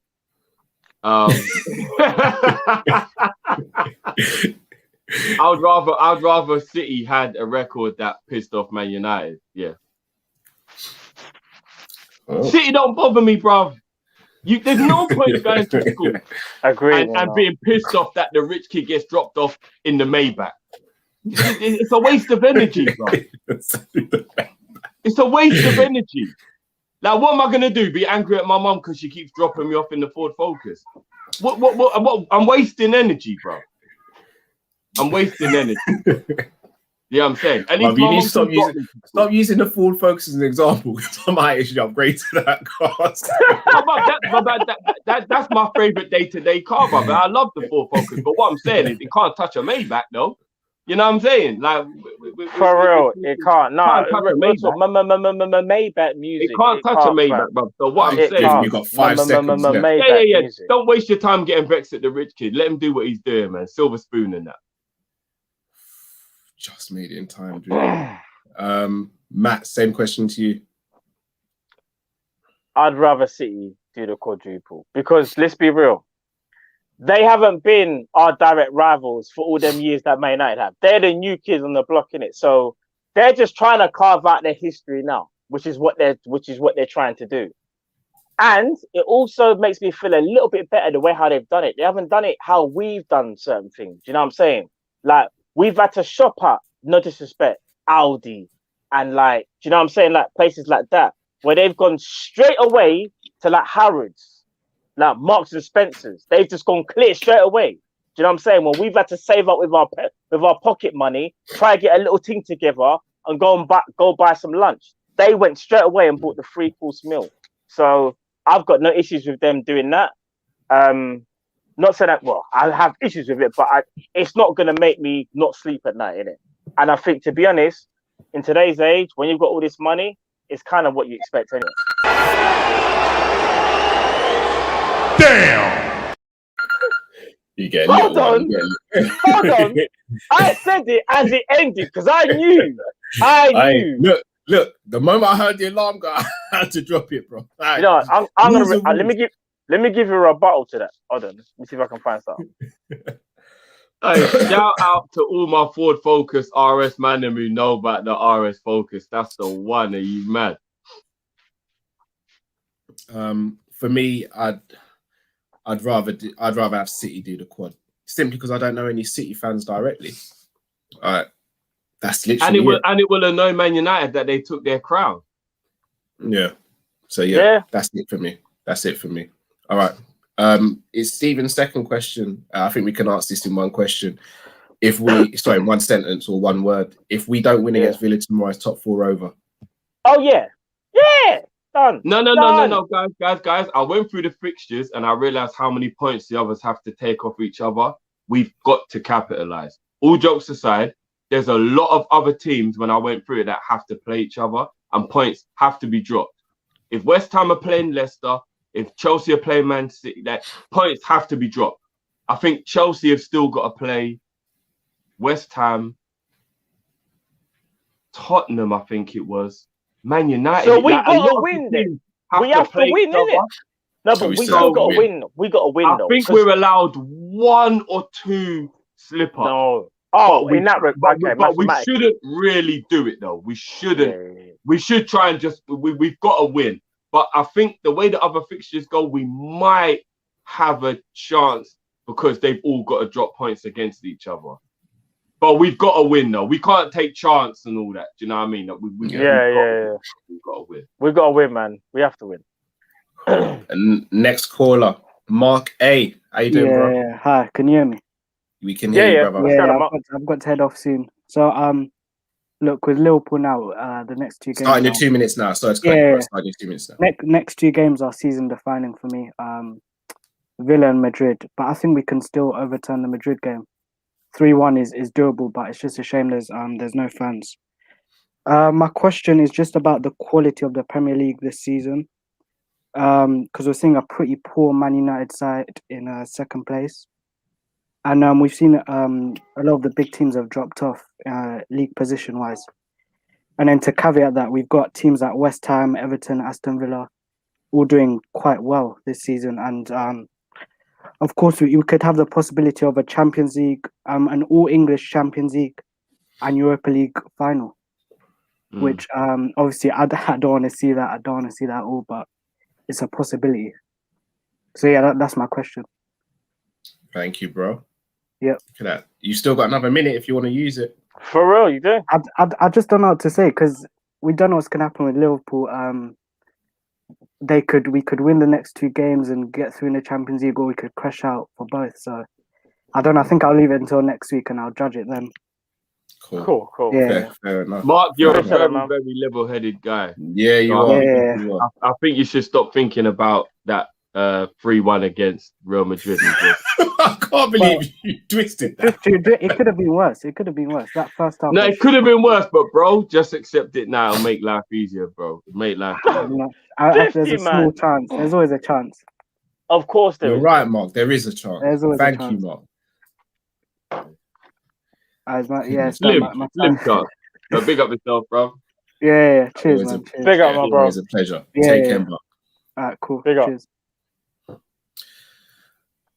I'll be honest, again, Mark is always coming through with some great stuff. Standard of Premier League, guys. What's your thoughts on it, considering what's going on in Europe? The fact that teams are taking points of everyone. Like, we lost to Villa 7-2, Chelsea lost to West Brom 5-2. Like, season's crazy. Matt, I'll come to you first. Or go on, Drift. This season has proved more than anything that fans are the most important part of any sport. It doesn't matter what the sport is. Football is the one that's showing it more. Fans are the most important part of any sport. And I think when you take away the fans, you take away the ability for people to draw an emotion.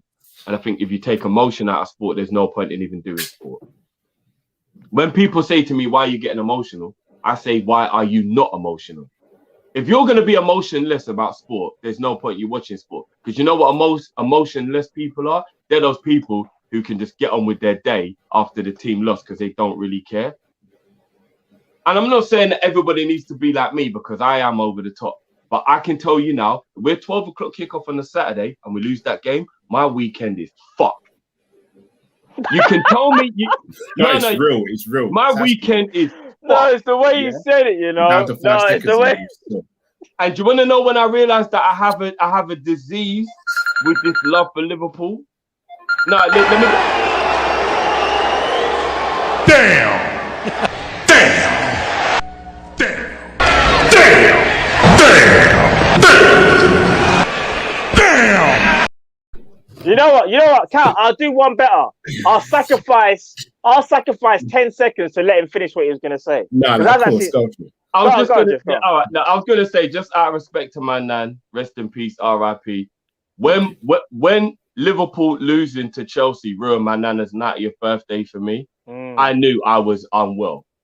I couldn't enjoy my nana's 90th birthday because Liverpool lost to Chelsea in 13-14. That was when I knew I had a problem, a real problem. And I'm not too proud to admit, psychological. Liverpool's too connected. I can't help it. Don't know what to do about it. And it's a real problem. Yes. Rehab won't help.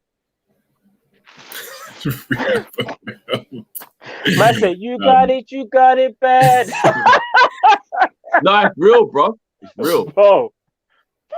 Matt, you got it. Your 1 minute starts now. I've got 50 seconds because I'm slick like that. You get me? I'll say this quickly. So. What was the question again? What's the question?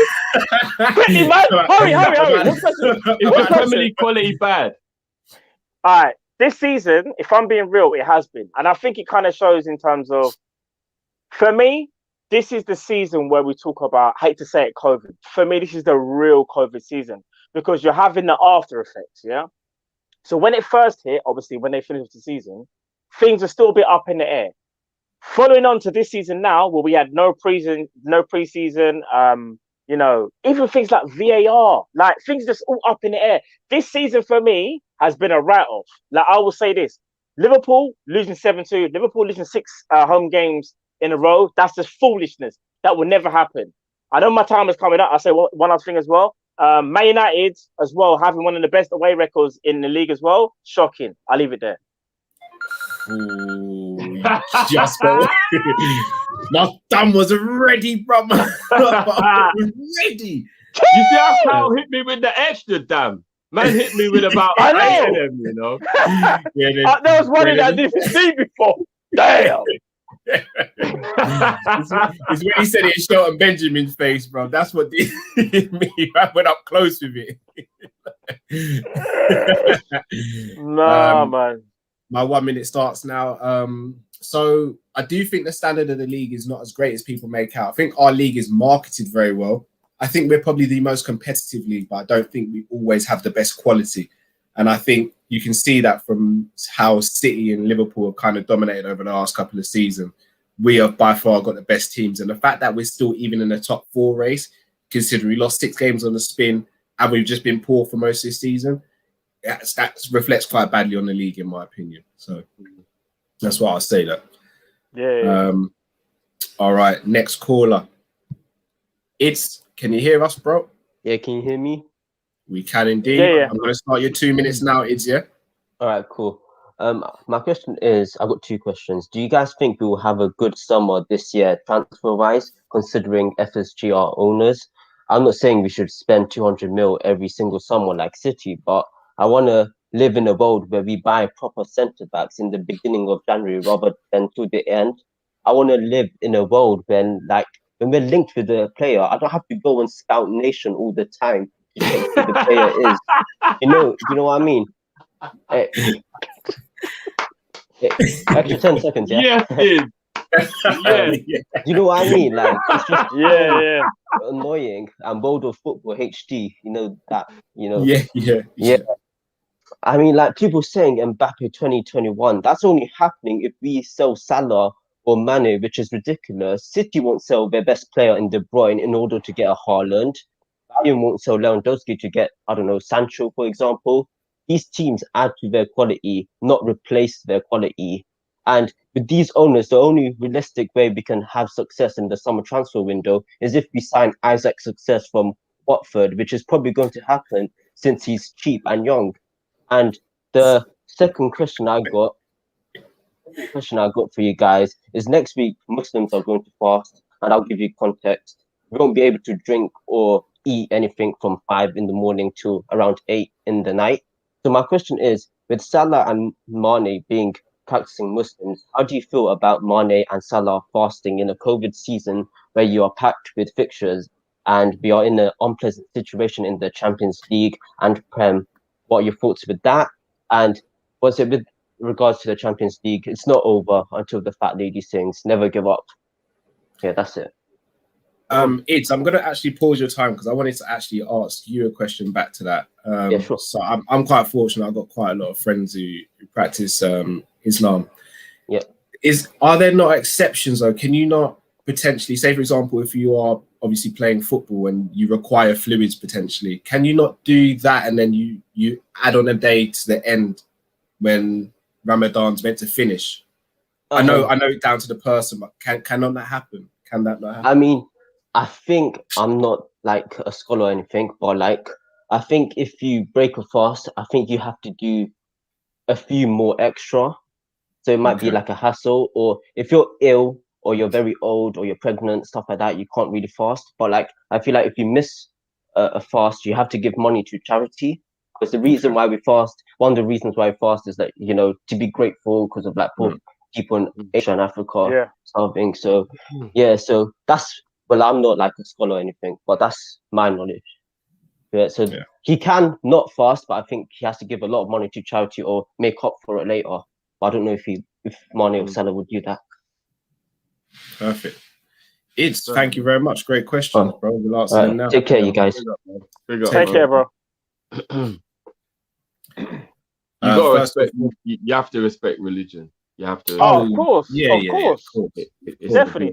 But if you can give to charity if you miss a day's fast, I would like to hope. You see what? Yeah, this is where the club should even step in, and the club should even help the player to be able to do charity work if he has to skip a fast based on the fact that he's only skipping the fast for the club. Because remember, it's religion over club all day, every day. But at the end of the day, as the employee, you've kind of got to still do your job. So, like, I think the club should actually find ways to help the Muslim players to be able to get around it, to be honest. Yeah, I agree with that. Yeah. So I'm going to give you guys a minute. So you just start with last time. I started with Drift first. So Matt first this time. Or do you want me to go first this time, guys? Yeah, you can go first. Yeah, you go first this time, bro. So will we have a good summer? My minute starts now. Will we have a good summer? I feel we'll only have a summer where we bring in top players if we sell one of our top players, unfortunately. That's me done.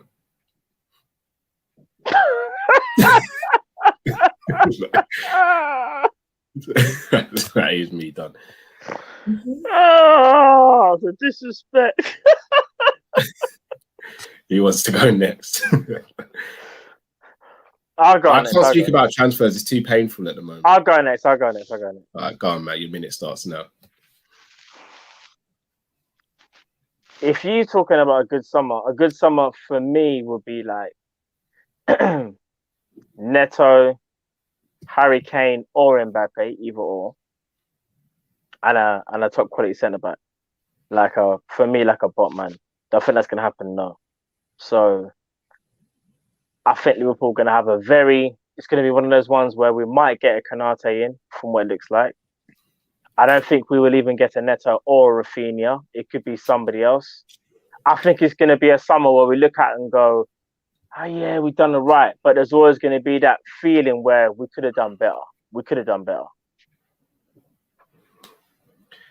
And Drift, same question to you. I'm not just saying this for the sake of it. I think we'll buy a defender and then the rest of our summer will be very infuriating. I think that's what it will be. And I wouldn't be surprised if the defender we buy is just making Kabak permanent. Cool. And we're already looking at we're going to bring Adrian for another year. So let me just take a breath, bro. Man said Kabak. Man said Kabak back full time and Adrian. And again, I'm not even disrespecting Kabak, but And you know what? I don't really like the way Van Dijk was saying "if" when he was talking about his Liverpool career. That really scared the shit out of me. All right, do you know, a lot of people have picked up on that, you know. Man's talking That about really it could be like it's his last hurrah, fam. Yeah, that really scared the shit out of me. I'm not even going to front. Do you know what that sounded like?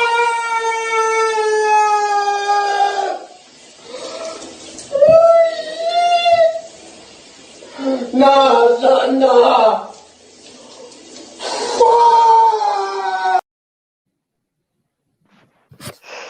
Do you know what that sounded like? Drift, remember?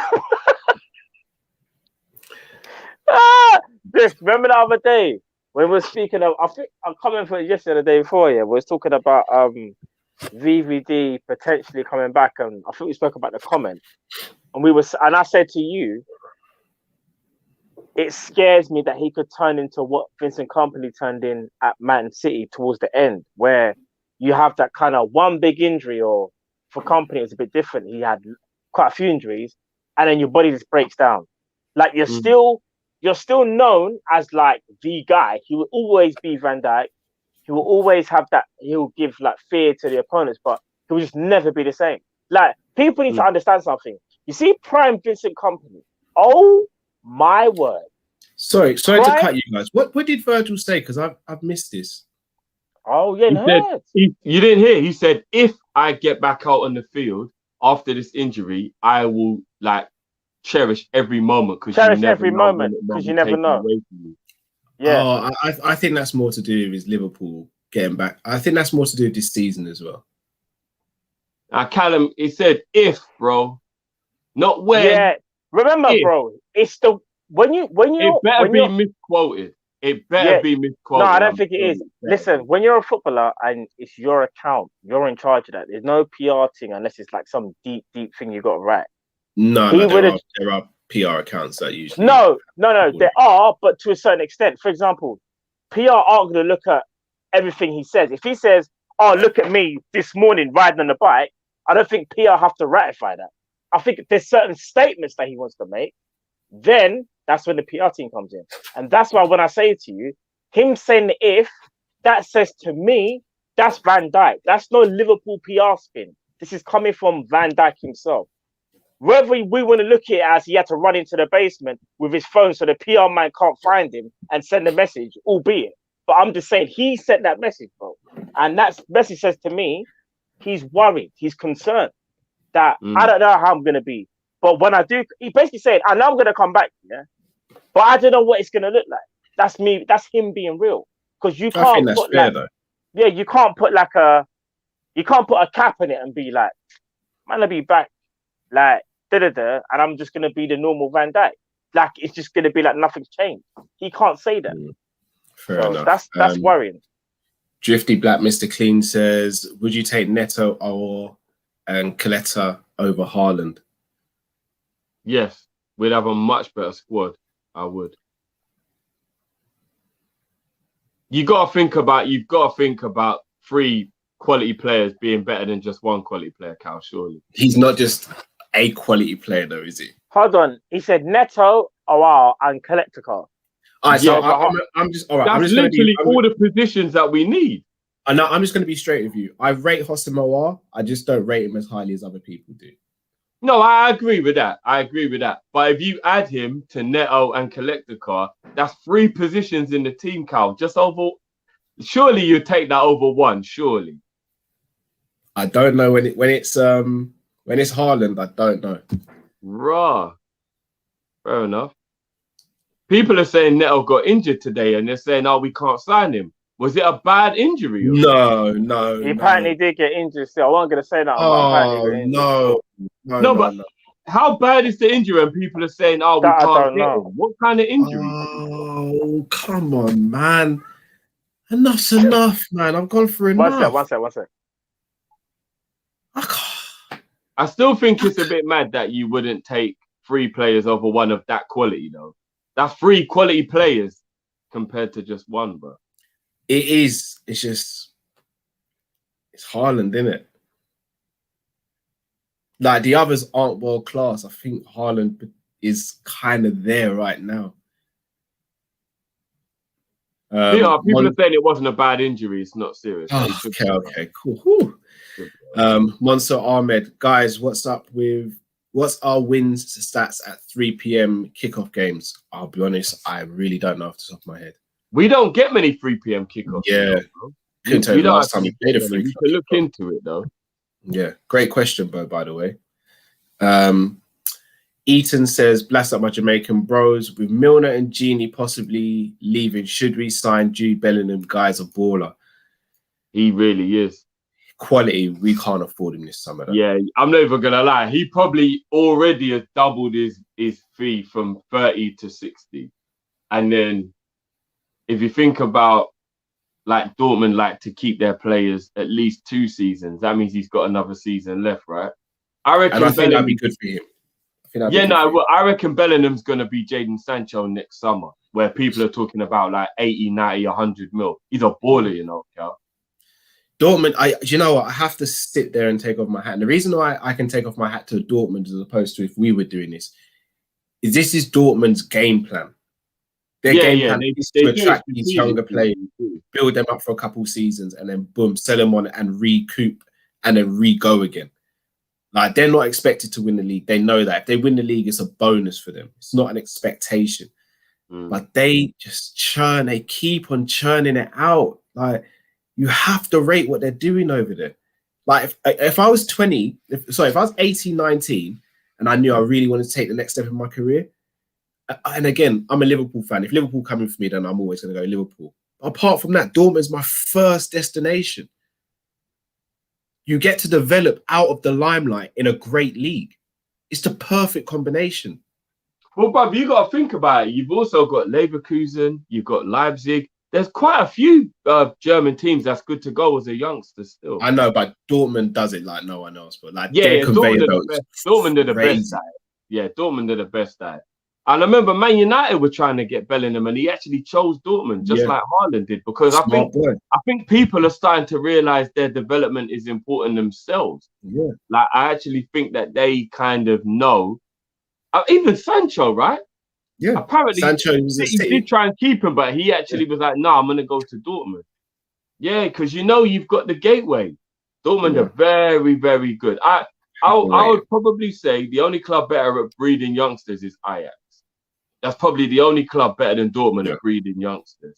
Yeah, shout out to Rams. Rams just said that literally in the comments as well. You two are telepathic. Did he? Oh, yeah. Great man, think alike. Yeah, those two. Those are the two clubs. If you want to develop as a youngster, but Ajax normally make their own. Do you know what I mean? They don't really get them from other clubs. Whereas Dortmund are smart. They go and get talent from around the world and bring them in.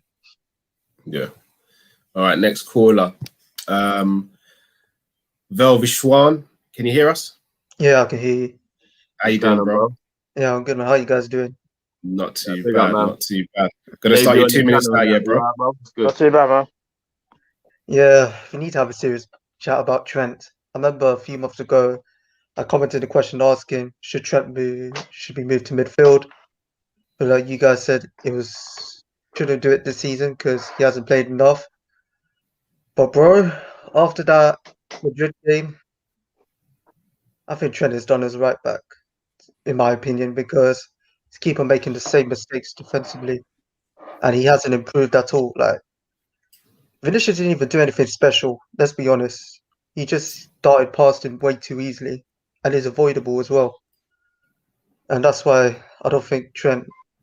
I think it's down to the system as well, because when the system's it's not working, Trent's going to get exposed way too easily. So my question is, should Trent move to midfield? And if so, which right back should we get in the summer? Hi, Velshwan. I'm not going to lie, you throw some cat amongst the pigeons there. You really have. Nah, man threw something else, bro. Man threw a spaceship in man threw a spaceship in a barn, fam. There's like everything was just going to break up. But much appreciated for your question. We're going to answer that now, bro. Yeah. Take it easy, man. Congrats for 20K as well, yeah. Thank you, bro. Thank you, my bro. Appreciate that, man. Take care. Okay. Boy, I'm gonna be real. Right. Can I go first? Yeah. A minute. Yeah. All right. So, Hold on, I'm getting a. Sorry, I'm actually getting a call. Is there anything you can hear me? I can't hear you. Yeah. I was gonna say you're going really just quiet. about. Yeah, give me 1 second. I'll tell you when the call's gonna stop. Hold on. Call stopped. Yeah. All right. Start my timer from now. Yeah. No. 20 seconds gone, just like that. No, that's too harsh. I'm not doing that. After I gave you 10 seconds, Jeff. All right, cool. All right, for real. I'll say this. In my opinion, Trent isn't done. I get it, he's under pressure, and these games are always going to happen to him because he's young, innit? People need to understand Trent's age, but let's not act like he didn't redefine the right back attacking emphasis for the last 2 to 3 years. Look at the assist that man's brought up to the table. He's a playmaking right back. How many other right backs do you know can do what Trent can do? I understand his level of defensiveness needs to improve. It needs to improve. Don't get it twisted. But he ain't done. I don't think we need to worry about a right back. I think if we're going to get a right back, it's competition for Trent. I'll worry about the name later. But for me, Trent ain't done. Trent is here to stay. He's just having not one of his greatest seasons. Just in the nick of time there. Drift. There was a game earlier on this season, a couple of weeks ago. I can't remember what it was, but it proved to me that I think Trent could play in midfield. But I don't think it's a good idea to, not unless we get Kimmich or someone like that. Do you know what I mean? Yeah. No, Trent will be all right, man. Trent is 21, 22 years old. You know what I was doing when I was 21, 22 years old? I was working and then pissing away all that money on the weekend raving. That's what I was doing when I was 22 years old. No, it's real, bro. Yeah, man. Nah, there you go, bro. And you know what? I loved my life. And it was some good shit. But you know what? It was also reckless. He's 22, man. I think he'll grow out of the inconsistencies. And he's had an injury season. He had COVID as well. Like, give him a blind, man. Like, come on, man. He's a generational right back. He changed the game. He's going to have some bad games, man. You just got to blind, man. I'm gonna let you off there, Drift. only just. My win it starts now. The reason I wouldn't move Trent into midfield is simply because we've got other areas that need to be plugged. If we move Trent into midfield, we're just moving the bucket from one spot where it's leaking to another spot. Plus, I still think Trent on his day is the best right back in world football. And if we were going to go and get a right back, we'd have to go and get someone like Hakimi or Kimmich. Anyone else, I'm sorry, we're taking a massive step down. So for me, it's not. I'd keep him as right back and try and start the midfield. Zuberi says, I'm assessing Thiago, Klopp, Roberto, that must be a typo. Performance at the end of the year. Who would you be assessing? Mane. Mane, Bobby. Mane. I'm actually giving Klopp the benefit of the doubt. No. We do still have to assess, and we can't. But he has made a lot of messed up. He has messed up a lot. Yes. But I know there's circumstances, but he has messed up a lot, bro. He has to be assessed. He does. I think. No, I'm going Mane, Bobby, and Kabak. Just based on do we keep him or not, so he'll have to be assessed. Yeah, Kabak will have to be assessed. Robertson has dropped off a bit. I don't blame him, but I guess you couldn't argue that he should be assessed, maybe. That's fatigue, though, man. Imagine you put a left back who don't even play. No, but bruv, I think fatigue is the reason why most of our players would be assessed. I even think Firmino is fatigued, bruv, if I'm being honest. Yeah. He's been here the longest, you know. I think people forget that Firmino's been here the longest. Yeah, it's true. Out of all of these proper players, apart from Henderson, obviously. And that's why. Did you not see what my captain did today? Don't talk about my captain, man. Don't talk about my captain ever again. BC says Alisson, VVD, Fabinho, Salah on the spine. The 5 I would tie down and keep. Also Robbo and Trent, but Trent can have his peaks and troughs. Who's your 5? Ooh. Spine. What in current? Or just your 5 main players that you tie down. Ali, Van Dijk, Fabinho. Thiago, Salah.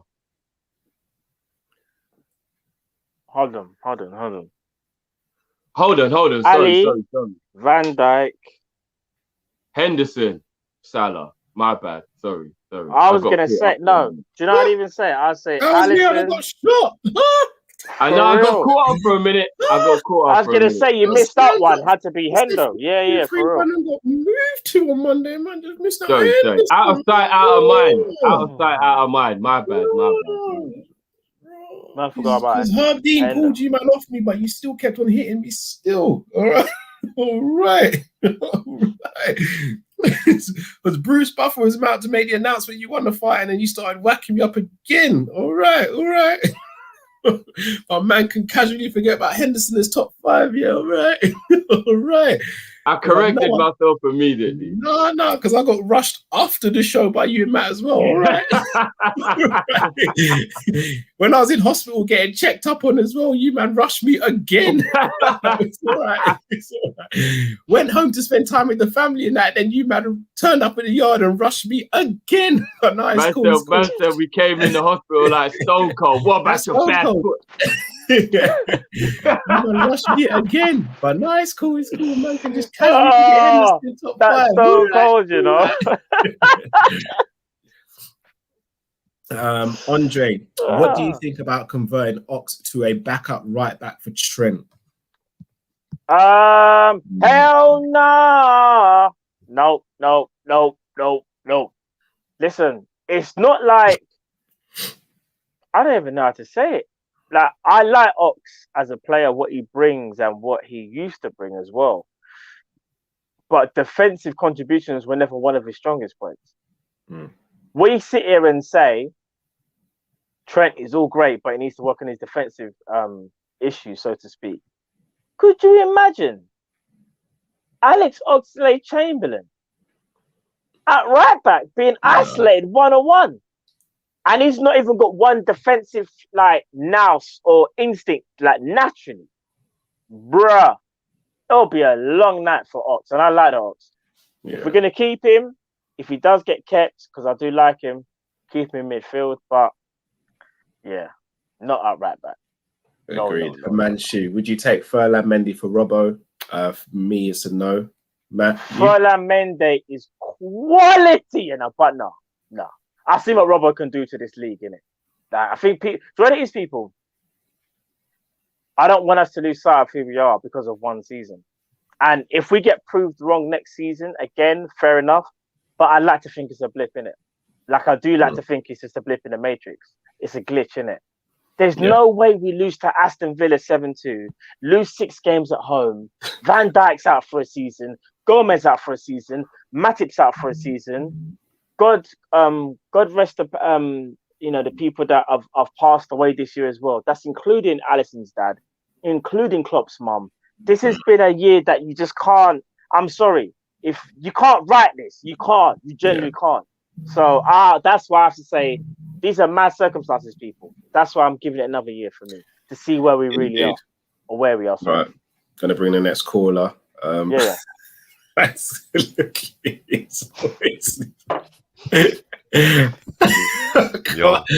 can't take people do. No, man, I'm sorry. I saw it in the YouTube channel on one of the streams. It was really funny. I'm actually done. I'll remove it next stream. I just saw it. It was too funny.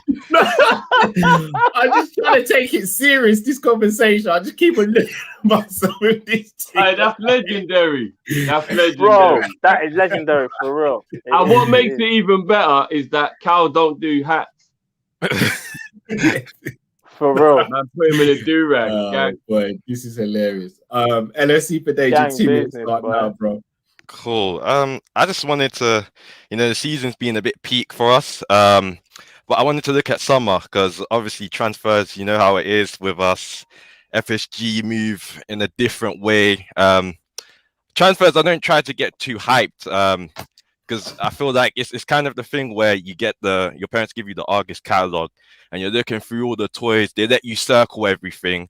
and come Christmas Day they give you socks and sandals, mate. It's dead.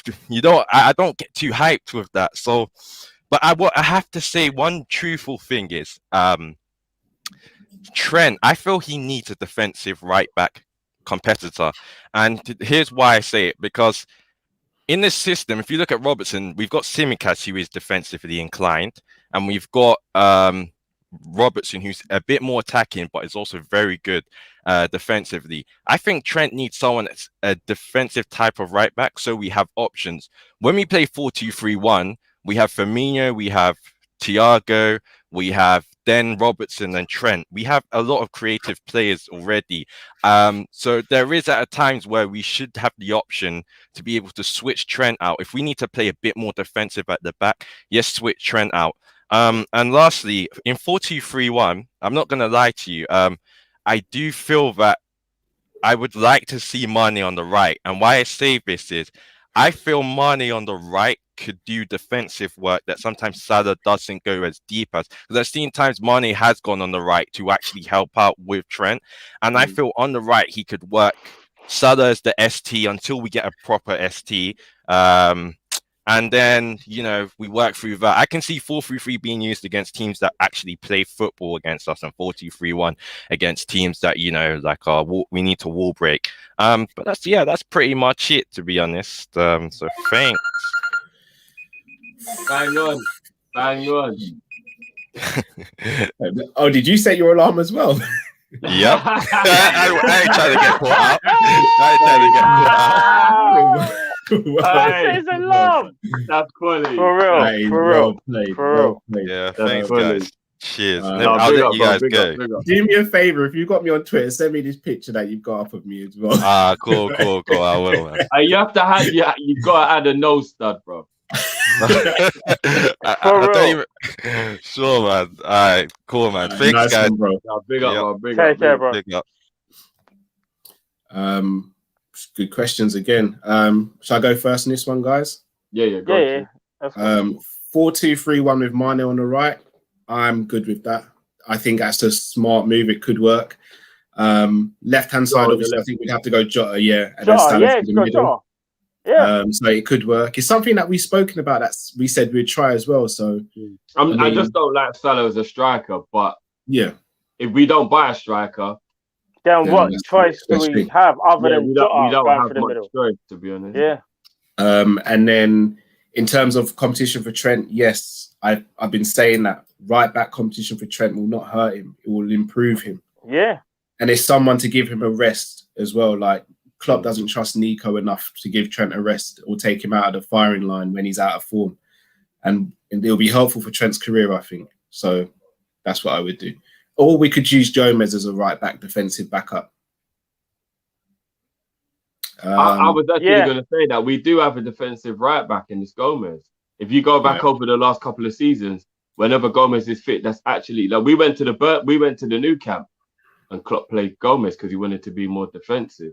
That is his go-to guy to be more defensive. So technically, although as well as Joe can play that position very well, I still way prefer him. I think that should be seen as an emergency if for whatever reason we can't get a set. All right, Matt, what if we do this then? What if we make Gomez third, fourth, or fifth choice centre back? We buy a Botman or a Collector Car or a Kanate to play with Van Dijk, and Gomez is actually the backup right back.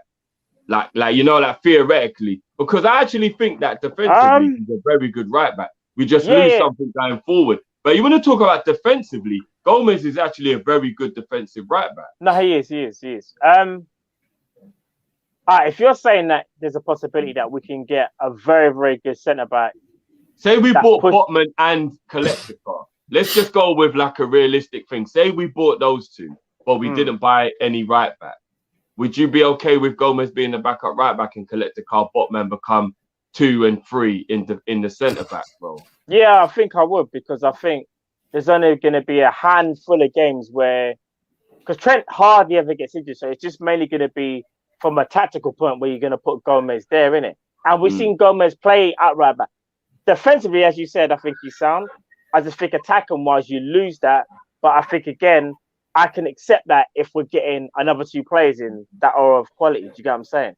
What's so mad again is that it's such a shame that whatever happened between Nathaniel Klein and Klopp, like, and again, I know maybe Nathaniel Klein ain't necessarily the same player he was back then, but I can't lie to you, his experience and him playing for Liverpool team, again, he's not the greatest going forward, Nathaniel Klein. He was just very standard, but defensively, Nathaniel Klein was on smoke. Let's be real, people.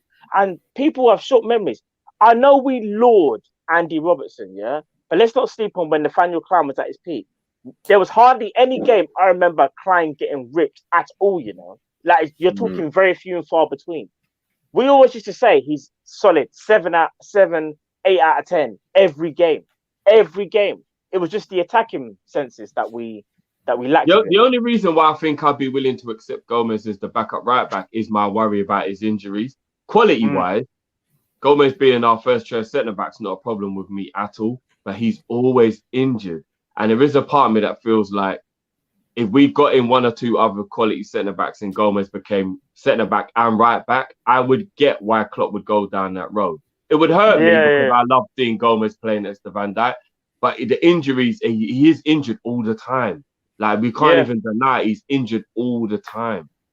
So, Michael Ramsey with a super chat here. Hendo, Ali, VBD, Kabak, Fab, Firmino, Salah, Mane, maybe Gomez. The rest can go ASAP. Jota must be a bench player for away games, home games, starts all 4. It's not the worst take, to be honest. It's not the worst. I'm not sure whether we can say that Jota's only good at home. I don't know about that, but... No, but there is an argument to say he might not be as good starting as when he's on the bench. But again, it's very small quota to work for at the moment. I think Jota's just good at what he's good at. He started against Atalanta and absolutely I swear there's certain people in the chat who read my brain because Militao, I think we were discussing this the other day as well, isn't it? About Militao. Remember I said to you, I don't know why we didn't just try and buy him. Forget that loan fee we were trying to get. Why didn't we just buy him? Yeah, for real. V says, what about Ox's backup to Firmino? He played false 9 versus Genk in Champions League, man of the match, came on as false 9 versus Wolves, immediately gave Salah an assist, but the goal was disallowed. Ox is good in a free roam capacity. Thoughts? He's not reliable, bro. Yeah, I was gonna say not reliable. Like, you know what? Here's the wickedest thing. You lot know I'm a Ox guy, innit? If you're talking about Ox on form, doing the best to his ability, absolutely outstanding footballer. But if you want to talk reality, when was the last time we actually got the Ox I just mentioned? I can't even remember. It was back in that season, 2017-18. Yeah, listen, Ox is... If it wasn't for injuries, I think we'll be having different conversations about Oxlade-Chamberlain. But I think as things stand, I'm not trying to say what the guy just said a minute ago isn't like true, but I don't want to see Ox as false 9. I just don't want to see it. Like, I'm gonna be real. Like, we want to be. Let me put me put it in another way. If you want to be the best in the Premier League, we're not happy with what Firmino's doing right now. So you want to go higher. Look what, and again, I'll say it again, look at Benzema. For me, one of the best false 9s you will see. But you see Benzema. Don't watch, obviously, I'm not saying literally, but you see like Vinicius and Asensio got the goals. Go watch that game again if you want to, or dare I say if you can, because it'll make you feel sick. But go watch Benzema's movement. His movement is ridiculous. The way he occupies defenders sometimes without even being next to them is crazy, bro. Trust me. Indeed. V also said another super chat. So follow up on for the Ox super chat. He played right back / right wing back at Arsenal. Played well there, but he didn't like it. Conte wanted him to play it for Chelsea, but Ox chose Liverpool. Ox at right wing back is a good shout, but only if he wants it. Nah, he's not good enough defensively. No, he's not. That's what me and Matt was saying. Zaberi said, sorry guys, I'm at work in the USA, so I can't call in, but who will be the next captain for Liverpool? Would it be Trent? ? Jones.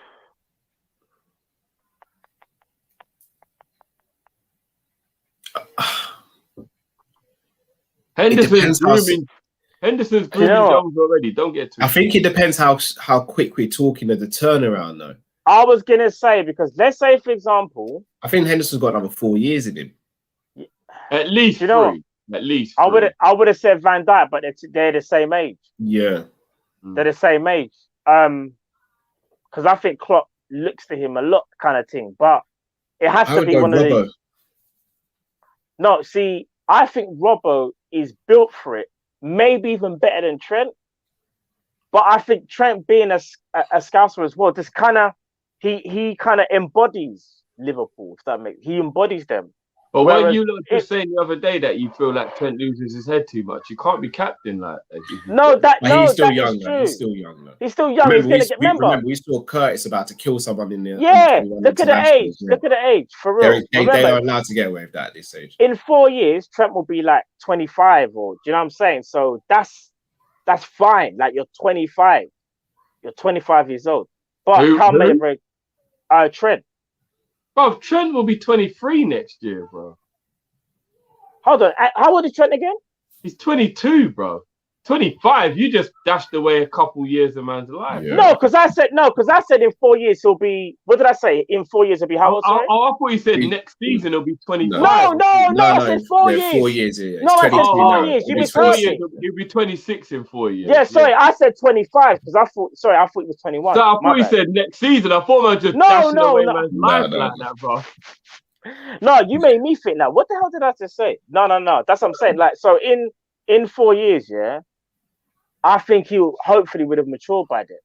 Do you get what I'm saying? I don't think Trent will ever be captain, personally. Yeah. All right, let's bring in our next caller. Kai, how you doing, bro? How you doing, guys? Not too bad. Basically, I wrote 8 statements. It's like popular but unpopular opinions. All right, well, your 2 minutes start now then. All right, cool. So if you guys can close your eyes here, because you really want to know like what you truly feel. I'm gonna say a statement, and if you agree, you raise your hand. If you don't agree, you keep your hand still. Yeah. Cool. I like this. Right. Cool. The first statement is: under Klopp, James Milner has been more important than Henderson. Raise your hand if you agree, or keep it still if you don't. In 3, 2, 1. Ooh. Okay, next question. The most important game under Klopp was the Barcelona game. So including the Champions League final, the most important game was that Barcelona second leg. If you agree, raise your hand. 3, 2, 1. Okay, cool. Next question. Alisson was our most important player in our Champions League winning campaign. 3, 2, 1. Oh, okay. No. Next question. I'd swap Salah for Harry Kane. PS goes. All right, 3, 2, 1. Okay. I'd rather play Henderson at centre back than Lovren. 3, 2, 1. Next question, quickly. Keita is our biggest flop signing under Klopp. 3, 2, 1. Okay. 2 more. Going into next season, I'd rather sign a striker and no defender than a defender with no striker. 3, 2, 1. Okay. And the last one, prime Adam Lallana can do a better job than Bobby in the false 9. 3, 2, 1. Ooh. I'm done. That was sick. I like that. That was something different. I like that. That was excellent. That was sick, Kai. Appreciate that, man. I see Drifty's turn off his screen. We're gonna address that. We're gonna address that still. Lallana's my guy. Straight. Yeah, we're gonna address that. Kai, really appreciate that, bro. No, big up, bro. Big up, man. Big up, bro. That was a great thing, man. Big up. Take care, guys. Take care, bro. That was sick. I can't have a lot. Big up, Kai, man. Enough respect, man. That was sick. Yeah, that was something different. You know what I'm saying? I've done told you. Explain yourself. I'll explain yourself, bro. Yeah. If you take away the injuries from Lallana, he'd still be playing for Liverpool right now. No, but he said false 9, not player. But he said false 9. Quality player. False 9. Yep, quality player. Drift. This isn't at me even Give trying to like. Lallana Alright, no, I get Firmino's it. fitness, and I truly believe that Lallana would still be an integral part of our team now. Let me ask you this. Firmino's best season is the 17-18 season. It's well documented. Very well documented. Do you think Adam Lallana, in your opinion, could have got those type of numbers and those contributions? No. Firmino, he couldn't have. But I believe if he played false nine for 4 years like Firmino has, on the other 3 seasons that Firmino's been up front, Lallana would have done better. But Firmino only started playing the false nine in the, it might have been towards the end of the 15-16 season. Injury-free Lallana. I'm talking about he can play to the best of his ability because there's no injuries. I think Lallana could easily get 10 goals, 10 assists. All right, this is what I'm going to say to you. Adam Lallana is quality, all-rounded, one of the most technically gifted players that we've had at the club, yeah? But if for me, it's the position that you're asking to play, whereas I don't think he will be as effective as Bobby Firmino. I think the only position he couldn't play in our team is as a winger because he didn't have enough pace. Adam Lallana's best season with us was the 16-17 season where he got 7 goals and 7 assists. And that's from just playing centre mid. And that's quality, by the way. There's taking nothing. Bro, Adam Lallana was sick before the injuries, but to play false nine, you've got to do better than that, bro. You've got to be like 24 goals. You've got to get like 12 assists. And maybe him playing further up, he'll get more opportunities too. But I don't think he would have been. Jurgen Lallana, we move. Come on, bro, come on, man. I don't know. He's just trying to rile, man. Yeah, man said Lallana better. Hey, man, them sleep on Lallana, you know, baller. Better false nine, though, dude. Man, them sleep on him, baller. I'm just gonna bring in the next caller. We'll speak after this. Yeah. Well, maybe we won't. How about that? Maybe we won't. False nine, you know. Okay, cool. I'm trying to take man for idiot. Let me ask you a quick question. I'll do it after. Try to take man for idiot. Welcome to the show, Anton, bro. Anton, you're on mute, bro. What's going on, guys? How you doing, bro? What's going on, bro? Gonna start your 2 minutes now, yeah, bro. Okay. I want to touch on Klopp as well. I'm not gonna repeat the same thing that the Arsenal fan said, but that he said that this season his fault or not, because I believe 80% is his fault and 10% is FSG and injuries. But the one thing that I wanted to ask is, do you guys think, people might think I'm crazy, but do you guys think that Klopp is tactically good enough? The reason why I'm saying this is, if you remember last October, Buvac came out and said that I was doing the manager role practically for 17 years when we were together, and Klopp was literally just a man manager and just the one who does the press conference. And people might say that we won trophies and etc. after Buvac left, but even when we were winning last season, we were not good. The football was not good, you know, and we were winning in most games. If you remember, the goals that opened the scoring, or the goals that were the winners, were set pieces, you know, and those papered over many cracks. And this season, when we were not scoring set pieces, it has been exposed. And when I was listening to Klopp in an interview like 5 years ago, he said that the best playmaker is the best number 10 is a counter press. And when teams give us the ball and they stay back and low block, we struggle because he has no plan B, you know. And do you guys think that him having no plan B is what has dented our season this year? Because if he changed his like the football that he has been playing, which is counter press for most of his life, then we struggle. So yeah.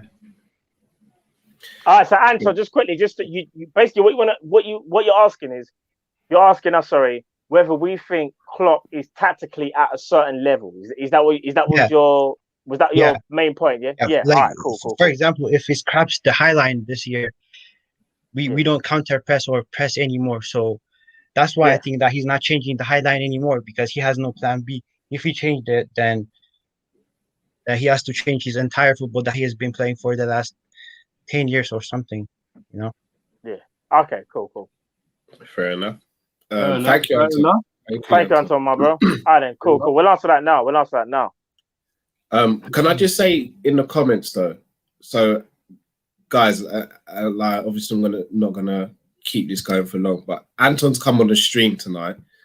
You may not agree with what he's saying, but can we not like say rude stuff about him? And like, I don't think that really runs around here personally. Like, we're better than that. And like, we've, as a channel, we've spoken about that stuff.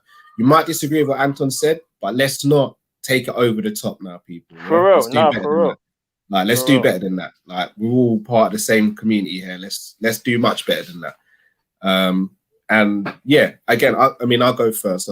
I'll do my minute based on that. There's some things I don't agree with Anton what he said, but there are some things that he has got a point with. Like, Buvac might have been the one who did a lot of the tactics. I mean, like, people hear that and think that's a disrespect to Klopp. Alex Ferguson said the same thing about Carlos Queiroz, and Alex Ferguson's gone down as probably the best manager of all time. But even he admitted that Carlos Queiroz was the tactical man. That's what you've got an assistant manager for. So I don't think that's the slight on Klopp. Like, I don't think it takes anything away from Klopp, but you have to be surrounded by great people to do great things. I do think Buvac, when we had Buvac, we were attacking better with more options and more versatility. However, you can't underestimate what Pep's done as well. I mean, I think we'll be able to judge this better next season. I think it's a difficult one for the club and for Klopp and Pep, but I think next season will tell all. Who wants to go next? Yeah, go on then. I think it's very disingenuous to Klopp to say that the only reason he was successful was because of Buvac. But as Kal just said, it comes hand in hand. I think Pep Lijnders has done a good job, and I think we didn't win anything under Buvac as well. So you got to remember, even if you believe that what he did was good, while he was there, we kept being underachievers, and then when he left, we actually won everything. So you got to look at it both ways. What I don't like is Buvac coming out and saying that Klopp only won because of me. That is, you know what that's like? That's like the partner who tries to go to court and claim that they should get half of the other person's shit because they've been married while that other person made their fortune. Get the fuck out of it. Get the fuck out of it. I don't like that talk. And that sounds to me like someone who's feeling a little bit salty. So, yeah. Agree. Matt, anything you want to add to that? Listen, Anton made a couple of valid points. I think the reason why he's even questioning Klopp in terms of from a tactical perspective is because of things like the highlight. When you've got defenders like ours that are playing now, you think, are you still going to put that highlight? In terms of the way how we're shaped, in terms of maybe even formations, like sometimes you think, could you have tweaked it a bit more? Like, can you try and cover your deficiencies, so to speak? So I don't know. Maybe at some point you could have played 3 at the back or 5 at the back. You know what I mean? Just try something a bit different. I think Buvac has been a big miss from an offensive point of view, but I'd also say with Buvac, sometimes I felt it was a bit gung-ho football, where me and Drift used to say from especially the first couple of years that Klopp came in, game management. Phrase me and Drift used to say after every review, manage the game, we said it all the time. And I kind of feel like since under Pep Lijnders, oh shoot, I completely forgot about the time.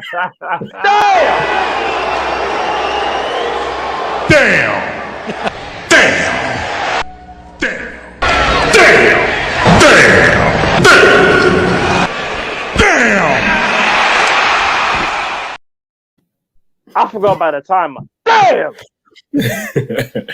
I'm going to read out a couple of Steve chats before we get the next caller in. Sam Matt's Legend says, news is out about FSG expanding into Germany with Redbird investments. Sadly means funding won't be there to rebuild Liverpool. What could it mean long term? Same thing as it means short term. We ain't getting no extra money. What's new, pussycat? Whoa. V says, in a dream, you get to sign Haaland or Mbappe this summer, but you must sell Mo or Sadio within 2 years. Who you signing, who you sacrificing? 1-word answer or 2-word answers, guys. Mbappe or Haaland, Drift? You know what, man? I watched him smoke by Munich, Mbappe. Matt, I'll bet you. Well, I kind of know you are. Come on. Let me not. I'll just do this. Come on. I don't even think he's got a limit to his speed. I think if you let him keep going, he just gets faster and faster and faster. Killian, bro. I'm gonna go against the curve here. It'd be Haaland for me. No, joking. Like he's dead.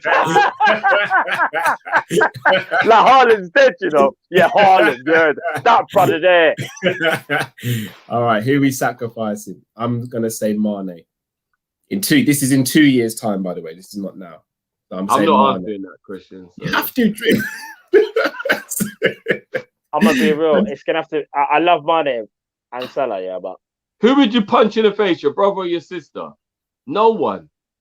My brother will take it better. I was just about to say that. Your brother, fam. You got to punch your sister in the face. Listen. I'd hit him and run, but for real. You know what I mean. I know what you're saying because it's family. I know what you're saying. On today's basis, Mane. On today's basis. Unfortunately. All right.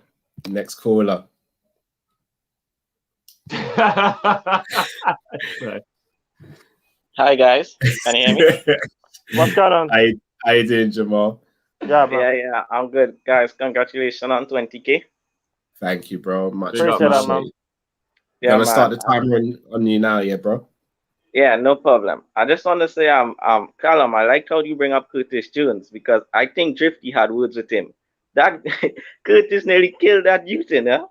Drifty, you have anything to say about that? Yeah. And yeah, guys, I just want to say, the Patson Daka thing, guys, I know you're worried, but have no fear, guys. We are not signing him. I don't think FSG will let the club buy another African player because we will have 4. If they don't sell Keita. So guys, I don't think we have to worry about Daka. Yeah, so my question is Neymar. I know it's never gonna happen, but you know that question everybody always asks, if you could sign one player for Liverpool, who would it be? And guys, I know he's 29, but I just watch him. The guy is saucy, man. I mean, his dribbling, his balance, his close control, his passing. Neymar is so talented, man. And guys, imagine him at Liverpool. So that's my question. Imagine if Neymar was at Liverpool. And guys, commercially as well. Guys, no homo, but guys, we have to admit Neymar is a good-looking guy. You can imagine him and Van Dijk for a kit. Can you imagine him and Virgil rocking the LFC kit? Come on, man. It's true. Hey, Jamal, it's true, you know. Yeah. And guys, the rest of our minutes I have, I'll give Matt because I know he's a big Neymar fan. So I'll give Matt my extra time. Appreciate that, Jamal. You're a legend, bro. Legend, my G. Thank you, my bro. Thank you. Yeah, big up. Yeah, you lot need to know a little secret. Me and Matt, don't say it. What are you gonna say? What I think you're gonna say? No. Behind the scenes, we spend a lot of time trying to convince Callum about Neymar. Like a lot of wasted energy has gone into Callum from me and Matt trying to get him on this Neymar thing. Like a lot of wasted energy, I'm telling you. But me personally, remember I told you that. I'm joking. I was gonna say that came way too quick.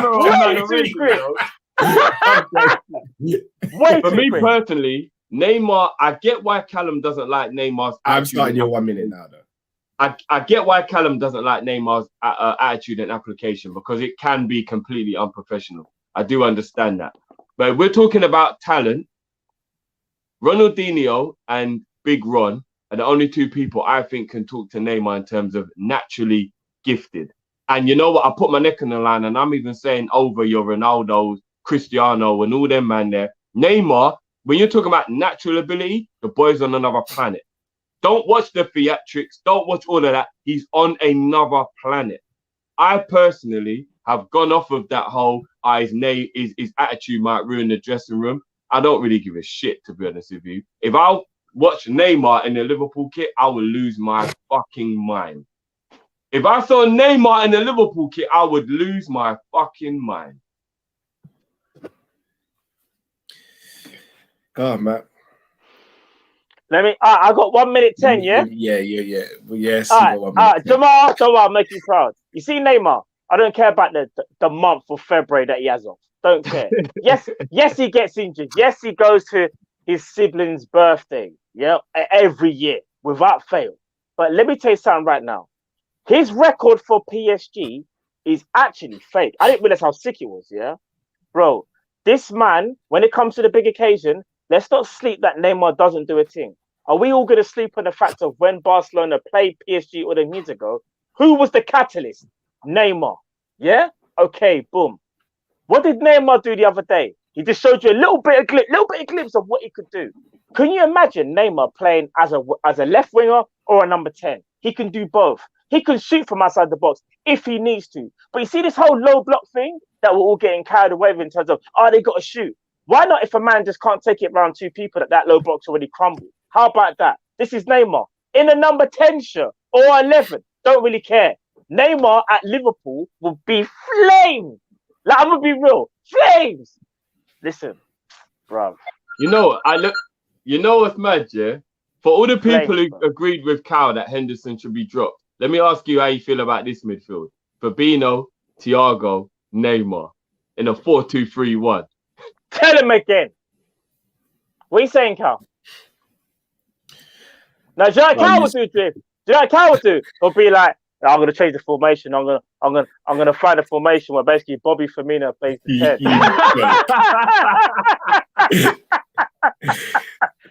No, so I've got my minutes, so I'll answer seriously. Yeah, go on. If Neymar's at Liverpool, he'd be an automatic starter in the number 10 position. He would never start on the left wing for me in a Liverpool system, in a Liverpool team. As a number 10, as a player, Neymar's phenomenal. No two ways about it. I've never had a problem with his talent, never had a problem when he plays. The play acting for me would have to stop. And the February to go and siesta with his sister would have to stop. And then also we'd have to look at his injuries as well. His injury record would have to address.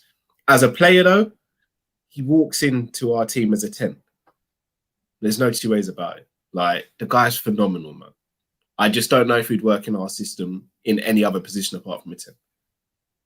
Well, everyone's saying, what would that midfield be able to do defensively? I mean, Thiago and Neymar playing keep ball seems like I don't really think we'd ever have to worry about what they're going to do because we'd always have the ball, to be honest. And if you watch PSG the other day, when Neymar was playing the 10, he was defending. Want to know why? Because he's playing for a manager that he really and truly respects. What was we saying the other day, dude? He's playing for a guy who rates, bro. Yeah, he's playing for a manager that he believes in what he's being asked to do. It's that simple. Yeah. Fair enough. I'm bringing the next caller. Manny, can you hear us, bro? Manny, you're on mute, bro. Yo. How you guys doing? How you doing? Not too bad, bro. How you doing? Yeah, congrats on the 20K, man. Thank you, bro. Thank you, man. All right, I'm going to hit the 2 minutes now for you, bro. Yeah, sure. RIP DMX. First question is, what's your favorite DMX song? My next question was, Tater, is it time to dash away now? Because obviously my patience kind of snaps now. Like, it's 3 years we've been waiting, and it doesn't look like it's going to change anymore, innit? Like, you know what I mean? So that's the other question I have for you lot. Drifty, that Origi goal in the final was not a volley, mate. I know, man. Let me live, man. Let me live. half volley. And then also my other question: would you see the time? You see, before we got our centre backs, before we got Davies and Kabak here, and Matip got injured. In hindsight, would you lot have actually ran with the notion to play all our midfielders in their actual positions and then just playing the defenders we had available in the defence? So, you know how we were still playing Henderson and Fabinho at the back line? We still dropped points in those games. Looking back at it now, would you have just gone with, and just said, F it, let's just play our midfielders in midfield and play our defenders, whether it's Phillips or Williams, whoever it is, or Matip, just play our defenders in defence. Looking back at it now, would you guys have done it that way? So yeah, those are the questions I had for you, man. That's a Thank good you, one. brother. Great. Yeah, some very good questions. My favorite DMX song is "How's It Going Down." Innit? That's just my song, innit? Like big tune, big tune. Song. Bless up you, man. Though, yeah. Yeah, man. Bless you up too, brother. Take care. All right, based off of Manny just saying his one, my favorite DMX song is "Slipping." I Drift. I just wrote that down. That's my tune. Come on, man. That's my Bro, tune. even the intro. You see the intro? Yeah, it just goosebumps, isn't it? Yeah, bro. Do you know? That's my. Do you know what? Tune, you see, the intro to that, yeah, bro. Like you said, different phases, phases to find my way, and now I know that happy days are not far away. Oh, that's my tune. Yeah. Bro, I get good. Do you know what? Get goosebumps. That's my tune. Do you know what? R.I.P. DMX, man. Like, bro. No, it's mad. We lost another one, man. The legends just keep going, brothers. It's mad. It's true. Mad. It's true. God, on the would I have? You know what? Hindsight.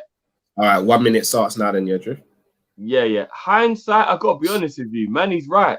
I think Reece and Phillips with Henderson and Fabinho back in midfield probably wins or draws some of those games we lost. In hindsight, you have to look at it and think it probably would have. So in hindsight, yeah, I would have probably played Reece and Phillips and put Henderson and Fabinho back in midfield. I would have. I would have. And then just stay with you, Drift. What was Manny's other question? Sorry. Cater, is it time to cash in? It's time to him to go, yeah. Yeah. If we can at least get half what we paid, I think it is. I love the guy, and I do think that maybe he might go when he's only 26. He might still resurrect his career. But Liverpool, high press, high intensity, Premier League.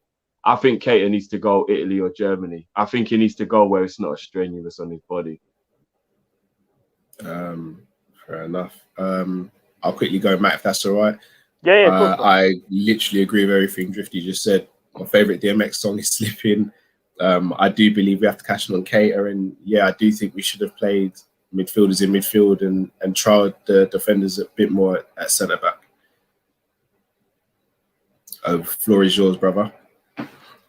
When it comes to the centre backs and all that, kind of have to make it a boring argument. But yeah, I agree. The only thing is, I would have thought that we might have all been cussing if there were games where we felt like Reece Williams getting exposed when it comes to athleticism and pace. I wonder whether we would have felt like in ourselves, or we would have gone, "Oh, it should have been Fabinho," kind of thing. So that's the only thing I think that's up for debate. I just think Nat Phillips playing at centre back probably would have helped us a lot sooner, rather than Hendo, so to speak. And that's not just for Hendo, but you know what I mean? One's a centre back, one's a midfielder.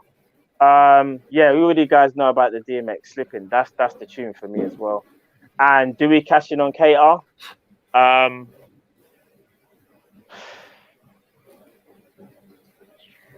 I just generally don't know. I'm at crosshairs. I kind of want to say yeah. I'll put it like this. I know by the time I might go up, I'll say this. If we get a good enough offer and we know that money is going to go to another midfielder, then I didn't say it, so it don't count. Damn!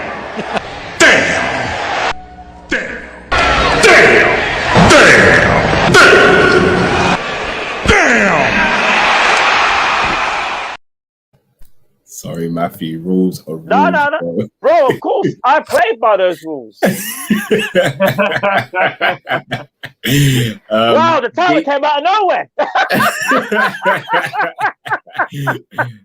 V says, if Naby Keita leaves today, between him and Aquilani, who's the bigger? Oh, that's easy. Flop? Come on, people. Let's not be silly. Aquilani. He done nothing. No, come on. Nothing. Name me a great goal that Aquilani scored. Name me one. Against Atletico Madrid in the semi-final of Europa. I can't even remember. What did he do? A ball came to him and he sort of curled it. I think Naby came with more expectation, but Aquilani, bro, he didn't.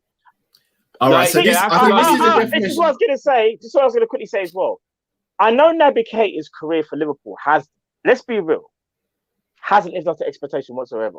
But I don't want us to also like just scapegoat him and act like he didn't have good games though against your Chelseas, your Leicesters. Do you know what I'm trying to say? Like he's had games where we've all sat here and gone, "Nah, that was a really good game," you know. That was a really, really good game. And I feel like there's times when with Aquilani now, he coming with mad promise, bro. Like he was the prince of Roma. Yeah. My man came in cropped originally. Bruv, I'm gonna be real. I don't remember Aquilani doing nothing. Like, not even a game where I can say to you, no, in that game he was kind of sick. Like at least Navigator's got a little catalogue. It might not be big, but it's a little catalogue of games where you can kind of go, in my opinion anyway, he showed us what he can do. For me, Aquilani never even showed us half of what he could do. That's the difference for me. I agree with you that Aquilani's the bigger flop, but I think what it is, the expectation on Keita was immense because of what we saw. And I think it's the age we live in. We were able to watch more of Naby Keita, even if it was whether league games or YouTube, and we waited a year for him as well. But yeah, Aquilani was meant to be the Xabi Alonso replacement. He was meant to be the Prince of Italy. He was meant to be the next person to take Italian football to the next level. And he did absolutely none of that. So I'm going to go Aquilani just. One thing I will say, Matt, I think we forget Naby Keita was so hyped that at one point we thought he was an unattainable asset. That's how hyped he was, bro. We gave him a number 8 shirt. Like I remember before we got him, we didn't think we were even able to get him because that's how highly touted he was and how like much of a hype. We thought Man U or one of them lot was going to get him. Barca tried. Hype, you know. Barca tried to get him. The day we actually secured the deal, Barca actually tried to get him. Yeah, you man are just bringing it back, fam. So, all right, let's move on to the next. I remember the day we signed him. Anyway, So do I. I thought we were going to get Keita and Lamar in the same day. Do you remember? Yeah. I won't even forget where I was where I saw the news. Me and my missus were walking down part of Streatham High Road, and I got a notification on my phone, and we were holding hands. I let go of her hand, and I was like, "No, it's happened." She was like, "Oh, another football thing is here," and I was like, "You don't even know. You don't even know, babe. Yeah, you might get baby tonight, babes." Like, that's how big that news is. Cal's Neto Army. Can you hear us, bro? Yes, bro. How you not doing? Not too bad, bro. How are you? I think you may need to turn your volume down a bit. Yeah, you got some feedback, brethren. Should I take out my mic and then bring it back in? We can hear you now. That sounds. We can hear you now. It's not. Oh, no. Sounds like you're in a volcano, bro. Why does it always have to do with my mic, man? Mom's on Amazon. Everyone's there. Need to fix up their product. Is it all right now? Oh, wait, again. Say something now. It sounds like you're on the set of the new Jurassic Park movie, fam. I can't be front. Man fucking in a T-Rex. I was like, what happened? Yeah, go on, bro. I can hear you now. Yeah, sounds much better now. Much better. Thanks. Thanks. Okay. I'm gonna start your 2 minutes. I'm gonna start your 2 minutes now. Then, yeah, bro. Yeah, okay. I just wanted to talk quickly about FSG, and I want to talk about the Twitter Liverpool fan base and how they've been absolutely brainwashed into thinking that Patson Daka, Malen, Bawadu, and these men are the new Liverpool kings. So these lot compare them to Mo Salah and Sadio Mane.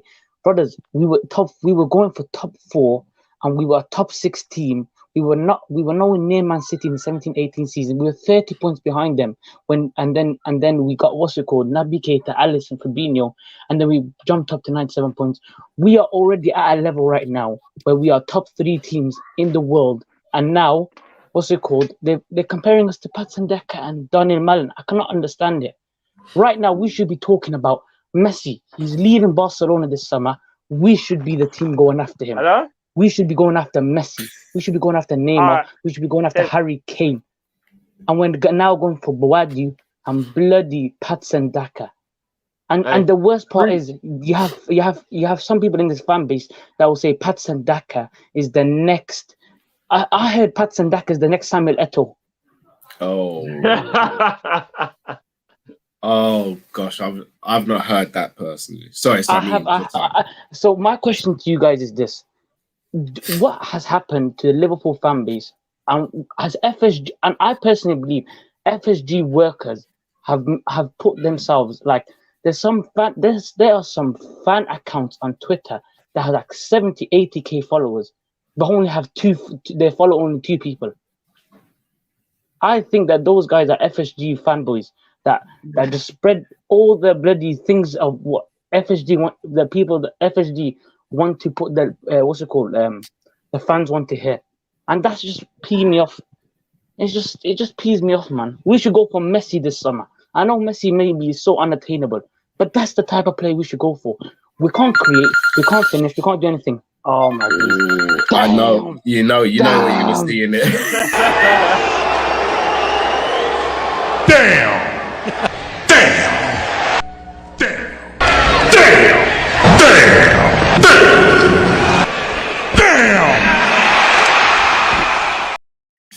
Sorry, bro. I had to. Rules are rules, and that. I know you got the fantastic display picture. You got the best name as well. Rules are rules, bro. I have to stick to the rules. Come on, man. That was a good rant. I'll carry the baton and carry it on for another minute for you, brother. I like that rant.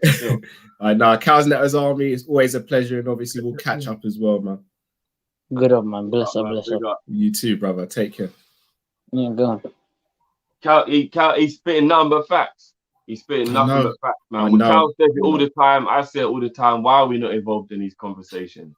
It's very, very infuriating that we're not involved in these conversations. And Patson Daka, guys, I'm not saying that he isn't going to be good. I'm not going to be disingenuous and take the piss out of him and act like he can't be good. But when people are saying that he's going to be the next great thing, that's conditioning. It is. And it's also when you try and convince yourself of something based on like, it kind of is the only thing. Like certain man will tell you that, I don't know, McDonald's tastes as good as going to like a proper 5-star restaurant, but it's not. But you can convince yourself it is, but it's not. Do you get what I mean? And you just got to understand it's conditioning.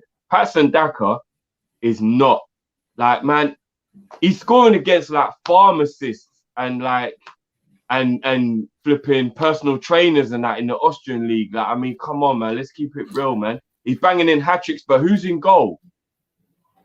Like, you've got to just be honest. Like, come on. I'll be honest. I'll tell you when I knew we were getting conditioned, when we signed Minamino and we all celebrated like we'd signed like the next Kall-in. I was caught up in that. No, bruv, I was as well. Come on now, Drift. We all were. You can't just take blame for that. We all were. We were doing Kopish at the time. Like we were over the moon about it, calling him the Scouse Samurai and everything. Yeah. But what were we basing it? We based it on one game at Anfield, where, let's be honest, we defended trash. He took his goal brilliantly, don't get me wrong, and he did play well in that game.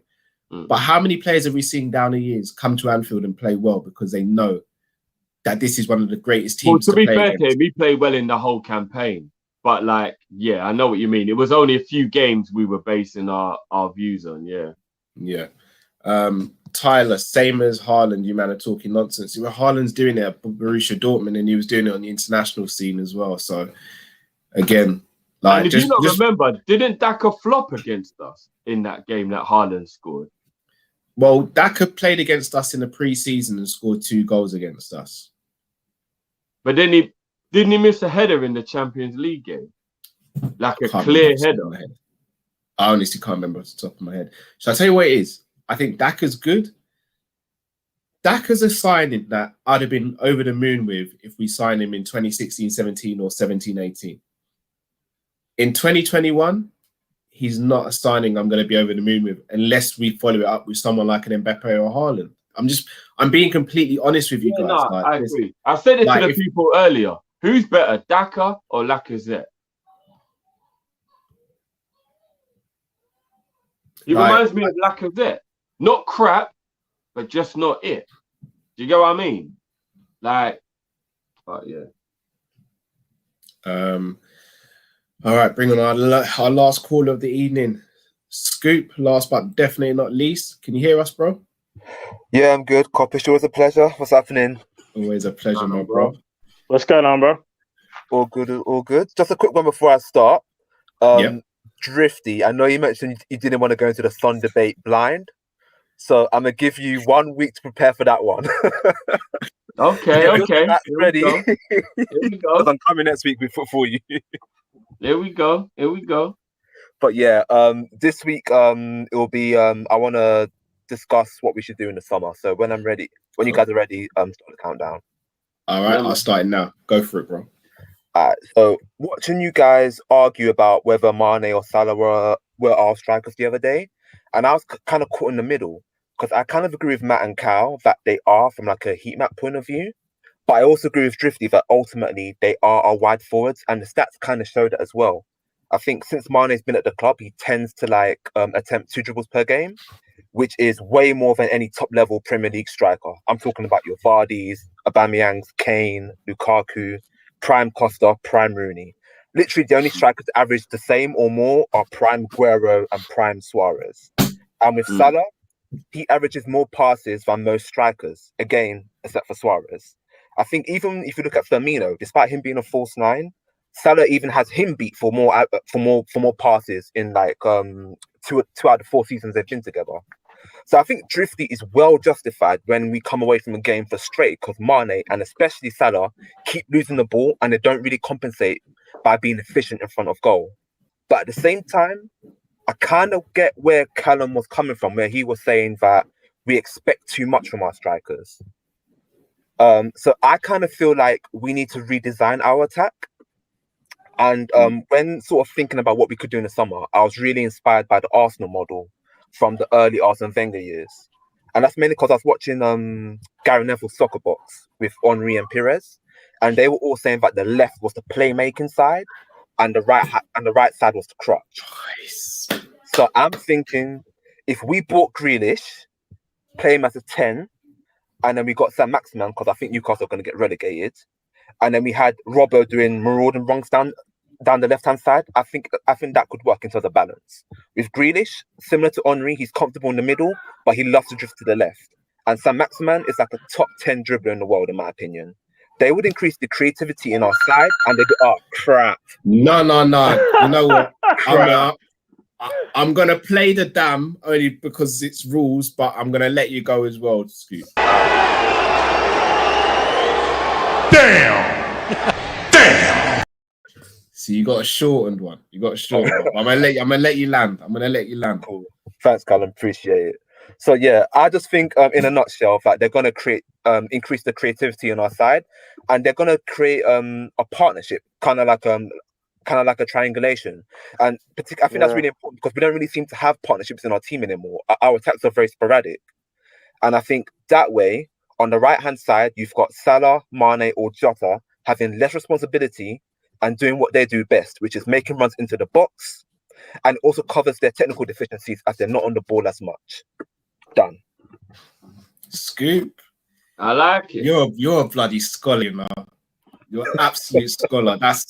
No, I'm not just saying that, bro. Like, again, I keep on saying it about like the community we've got. You guys are the real MVPs, man. I'm not even just saying that for banter. You lot are bloody brilliant, man. Scoop, that was I can't argue with any of that stuff you just said. It's bloody insightful. It's bloody brilliant, man. And I'm definitely loving the Maxim because remember I was saying to you, lot, like I do believe he actually does have a lot more potential than I gave him credit for before. I do. Good player, man.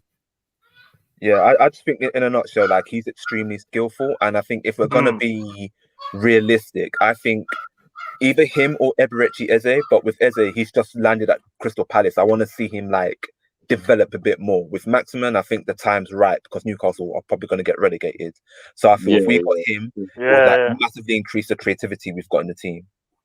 The only thing about Maxim Scoop, I worry about his injuries. He seems a little bit injury prone. That's the only thing about him.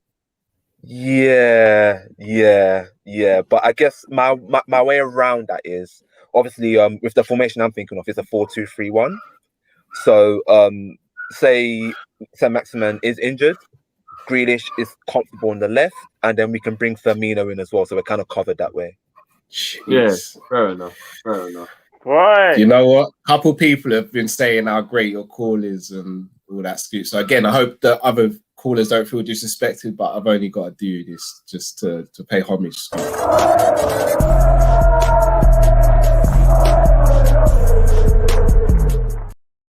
That cancels out. That cancels out the damn in it, like. Right now. And nah, Scoop, like as I say all the time, bro, like your insights are fantastic, absolutely fantastic, man. Nah, big up, man, big up. Trust me, yeah. I'm not gonna lie to you. I feel for you next week now. I want to see this debate, bro. I want to see this just out of debate. curiosity, what fight am I coming to? A gun fight, a knife fight? What fight am I getting myself into, man? What's the context of the argument we're about to have? Whatever Scoop chooses, bro. I was gonna say. Basically, No, but I know I can freestyle, but I still need to cut out. So, Scoop, what are we gonna argue about next week? Right. I think earlier this week, you said Son was world class, and you were disappointed because I don't think he's world class. So that's what we're gonna argue, and I'm gonna come. Who was the player? Son. He said Son from Spurs. Oh, yeah, we can have that argument. Yeah, that's cool. We can have that argument. Sweet. Look forward to it, man. Yeah. We can have that argument. I look forward to it too. I'll be real with you, Drift. I got your back, but way back. Yeah, that's cool. I think Scoop's gonna do his own work, bro. I got a bazooka if I drop that. I got an Uzi if I drop that. I got nunchuckers. I'll be fine, bro. Fair enough. I feel like Scoop might become a missile still. Might come with a nuke. Might come with a nuke, fam. I'll ride that missile like Gru from Despicable Me. Are you mad? What you saying? But no, big up, bro. Big up, man. Pleasure, bro. Safe, guys. Take it easy. Yeah, man. Take it easy, bro. Yeah, great show, man. Fun today, man. Right, absolute brilliant. Like all the callers, bro. shout out to every single caller. Like hundreds. brilliant callers tonight.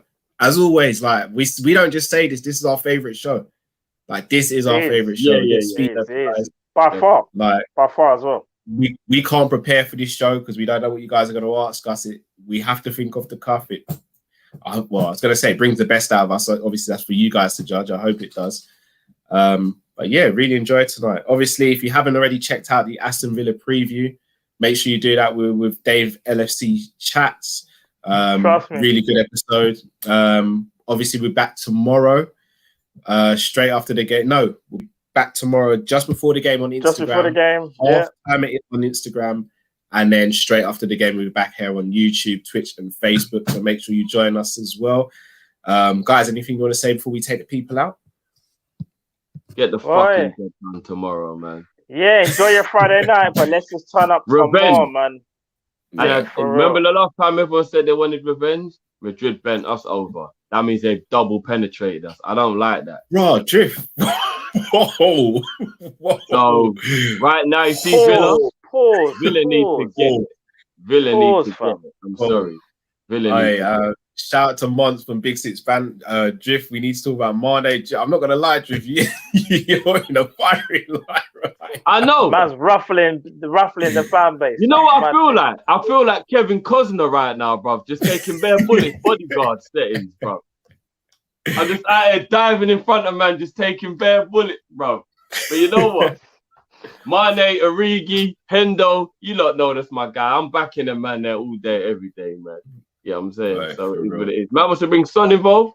Hey, that's my adopted brother. Son, Kane, they're my adopted brothers. Man, them know about that now. So yeah, man. Nah. We'll talk about Mane. We'll talk about Mane. Mane gets the flag. Mane gets the flag. We'll talk about Mane. And when Mane's back to his best and he's doing what he's doing, I'll be the one who will pass on his apologies from all of you. I want everyone's apologies to Mane when he gets back on form. Indeed. Can't disagree with you there, Drift. But yeah, as I said, we're back tomorrow and we shall see. Hopefully we get the 3 points. Hopefully we don't get what Drift just alluded to with what happened with Real Madrid.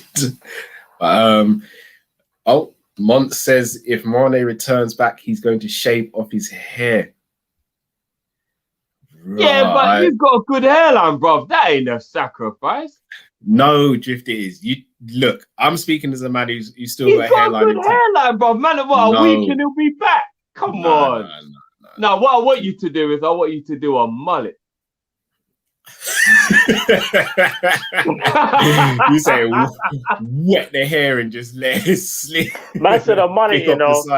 No compromise. No, you see what I did there? A mullet means man's got to consistently shave the sides for about 2 months. And just keep letting it grow in the middle. You man, should I do that? Or a mohawk. Bro, you could probably grow a mullet now, bro. Yeah, I might do the Kingsley Coman still. Boy. Man like Kingsley, you know. Guys are going to take Kingsley out here. Coman. I thought man said kinky there, you know. Bro. No, bro. What? Get your mind out of the gutter, bro. Hey, Chris. I thought I heard man say kinky. That's what I was going to say. Kinky, you know what? Rasta not play them games this. No, man. I'm not dealing with them. We don't roll with them. Can't do them things around here. Actually, no. Let's be realistic. Fans, I'll tell you what you do. If Mane comes back, you shave all the middle like you're going bald, but you're not. And you got to leave. No, you're crazy, bro. I ain't doing that, bro. I've got a wife and kid, bro. Like, no. I'm talking about Mons from Bants. Oh, Mons. Okay, so Mons, you've got the middle. Pick the middle. He's down balls, but he's not. Say, man's got a good feel, the Jeffrey. I want to see that. Oh, what about the R9? We just leave like a little patch at the front. I'll pulled off everything else. Even that. Yeah, I think that's a less embarrassing hairstyle. I want to see the middle. I want to see the middle gone still. Oh boy, but guys, we're gonna sign off here. Much love to everyone. Smash the like if you haven't already. Subscribe if you're new to the channel. And until we see you tomorrow, stay safe, stay blessed. We're Kopish and we are out, people. Take care. Peace.